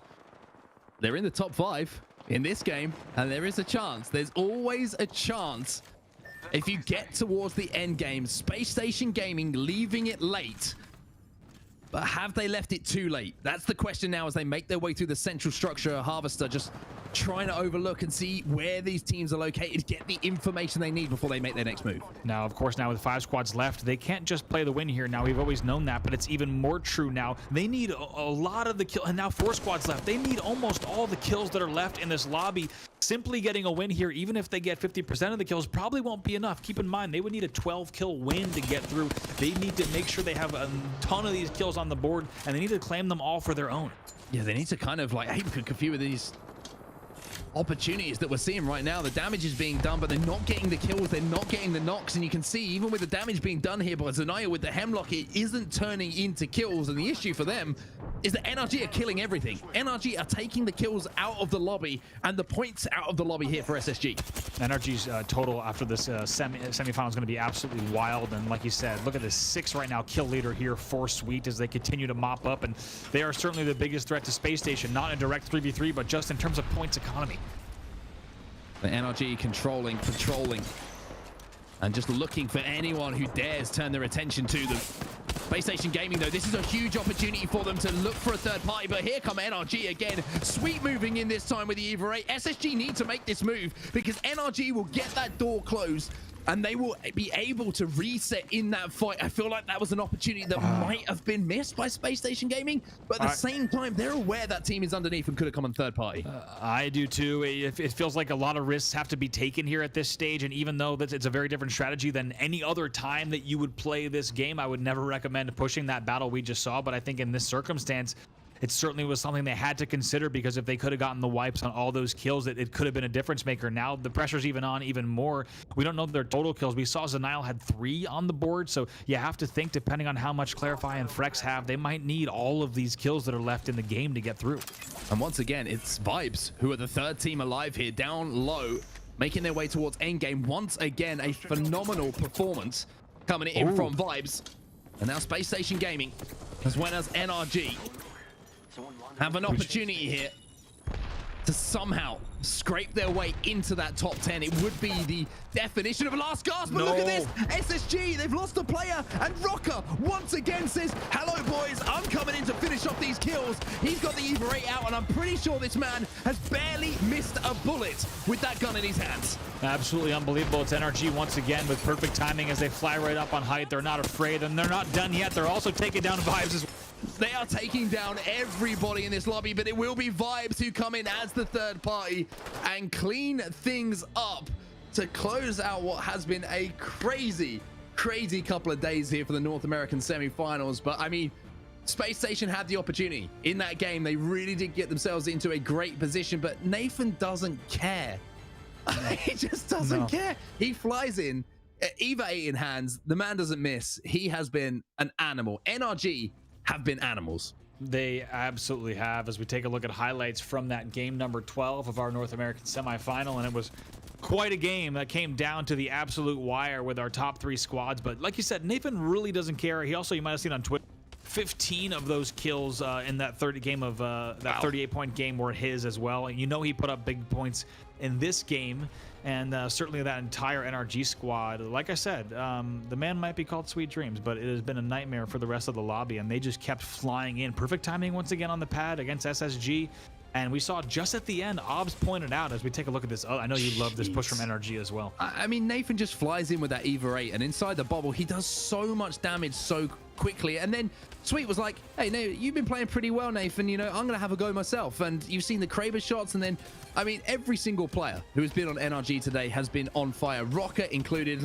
And as I say it, we swap over to the point of view of Rocker. He goes in and dominates absolutely everyone. I mean, NRG may be more concerned about taking Space Station out of the game than they were about winning it themselves, but it meant the win in the end went to Vibes, and I don't know if it was enough for Space Station to come through and find themselves inside that top 10. But what a crazy effort from them in that final game to leave it that late and get so close. Yeah, is it going to be enough? Yeah, it was great to see. We saw the Obs put in chat that they had 6 kills total at the end. We'll wait till we have official scores, but if they only had 6 kills total, it meant that they would have needed every kill remaining in the lobby when there were 3 teams left and the win to get 24 points from that game. So we can almost be certain that they did not get through.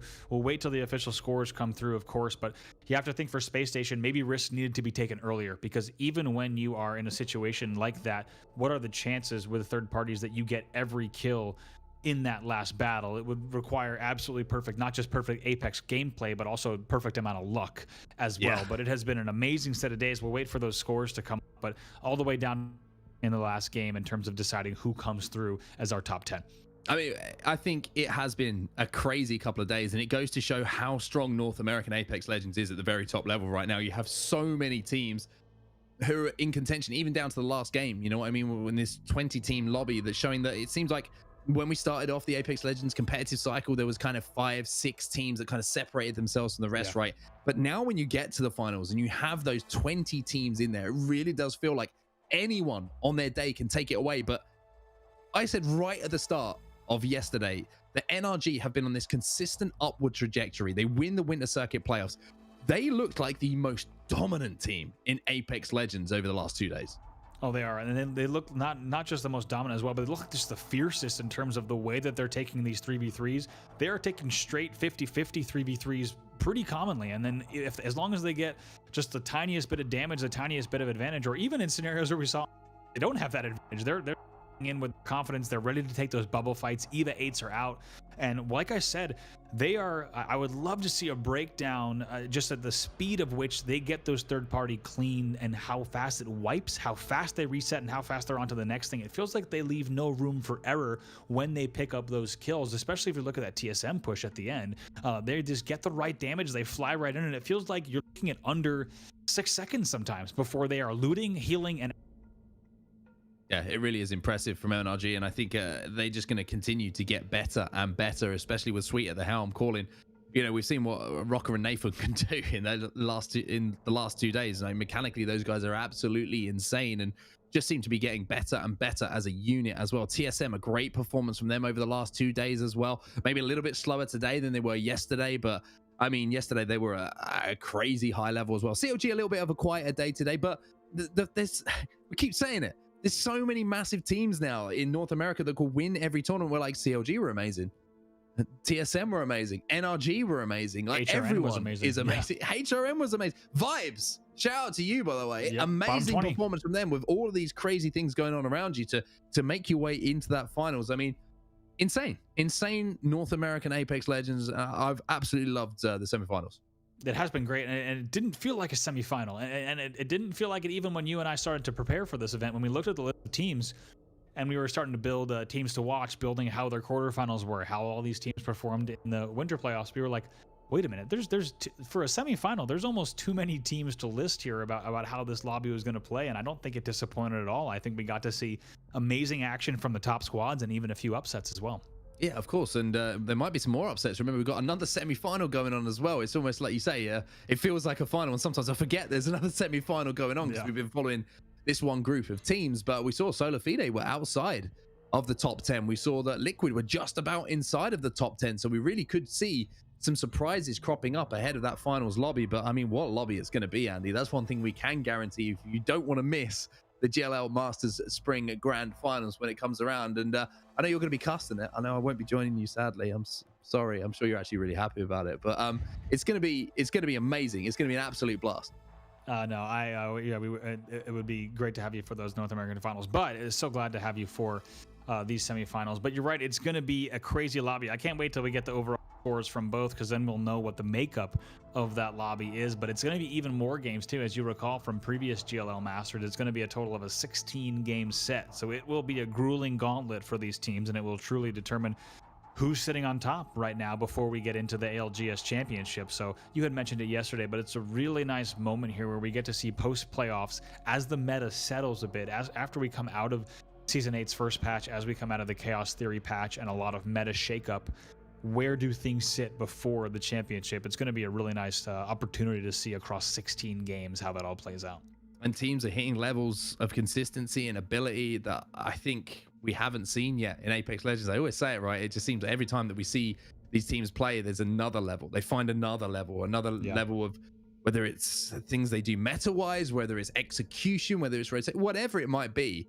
North American Apex Legends and Apex Legends in general competitively it keeps hitting these crazy heights. And I think you make a great point there. Just like it was, we're talking about the finals of this tournament, but we have to remember as well, this is all leading up to the ALGS Championships, probably the biggest prize pool we've seen in a heck of a long time for these teams. And that is why you're seeing them all push to such crazy heights. And NRG, no surprise to see them at the top of the leaderboard, 17 kills this time for NRG. Space Station Gaming, 13 points on the board will not be enough.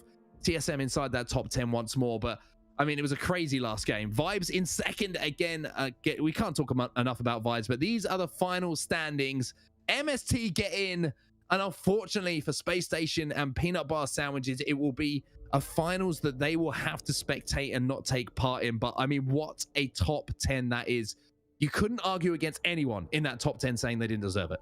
Certainly, I think those are definitely the two teams, Space Station and Peanut Butter Sandwiches, that were upset here, that we expected to see in that group. But a very worthy top 10. NRG, TSM, HRN, Vibes, CLG, bottom 20, Cruelty, My Little Phony Sentinels, and MST are the ones that get through. And onset, we talked about it in game number 11. We knew that MST kind of had their path forward to break into the top 10 in that game. And you have to think that the players knew it as well. They made it count. They had a huge game 11, and that alone got them through. Yeah, a massive game 11. That win was huge. The execution on that final 3v3 will live with them long in the memory, and hopefully they can take that confidence into the final. But 95 kills for NRG. Just shy of 100 kills. I mean, to put that into perspective, Complexity only had 68, and they led in the other semi-final. But this is the other semi-final, Andy. And wow, Solar Fide will not be joining us in the finals. Wow, and if you talk about all the things that in terms of surprises that I don't think anyone who had Solar Fide not making out on the bingo card, let us know, because you certainly win this one, as they'll surprisingly will not be part of the GLL Masters Spring NA finals. Like you said about the other group, they'll have to sit back and watch, and certainly we'll give them a little bit of time to reflect before finals, because it's a team we expect to bounce back. But let's focus on the left side. Complexity, Season, Dudes Night Out, KSZ, Sheesh, TSS, Farm Boys, Absolute Units, the Doge Fathers. Not only is the price rising, but also they're going to be happy to get through. And also Team Liquid, all of them through. Team Liquid narrowly getting through. Can we take a look at what is essentially a four-way tie for 10th place? That's a 2-point difference between 10th and 13th, and Team Liquid edges in on 1 point over Content and BSC. So Team Liquid, after a very strong quarterfinal, a 98 kill quarterfinal, they're going to have to make sure that they bounce back, but they do the job. They get in on 1 point in group number 2. And that's the point, isn't it? Top 10 is all that matters in the semi-final. Get yourselves into the grand final, then you can reassess and look at what is going to be going down. But what a 20 teams it is. Obviously some upsets, obviously some surprises, but I think every single team in that top 20 is going to be putting up one hell of a fight ahead of the grand finals. But Andy, been an absolute pleasure, my friend. It's been too long. Hopefully we get to do it again soon. Thank you for joining me. Any final words after we wrap up today? Oh man, it's so great joining you. Love casting this game. Love casting this game with you. And it was a pleasure to be back with you. Huge shout out to, of course, the entire GLL team. One of our favorite teams to work with in esports. Always ready to put on a great show and have a great time. So we can't wait to be back in Stockholm with you. But also, I want to just give a shout out to all of the players that put on amazing performances in Apex. These players grind day in, day out. You know how hard they work at this game, and as Onset said, they're just continuing to up the skill and up the ante, especially in North America. So it was amazing, and all the viewers, of course, for tuning in. It was just been a great set of 2 days, and I can't wait for the finals. I couldn't have said it better myself. Absolute pleasure as always. Thank you all for watching. It's been a hell of a ride over the last 2 days. The finals is going to be just as exciting as well. Shout out to GLL, like Andy said, for putting on this show and bringing you the semi-finals, let alone the finals of the GLL Masters Spring. But that's going to do it all for now. My name is Onset. That is, of course, Bravo. From both of us, thank you all so much for watching. We'll see you soon.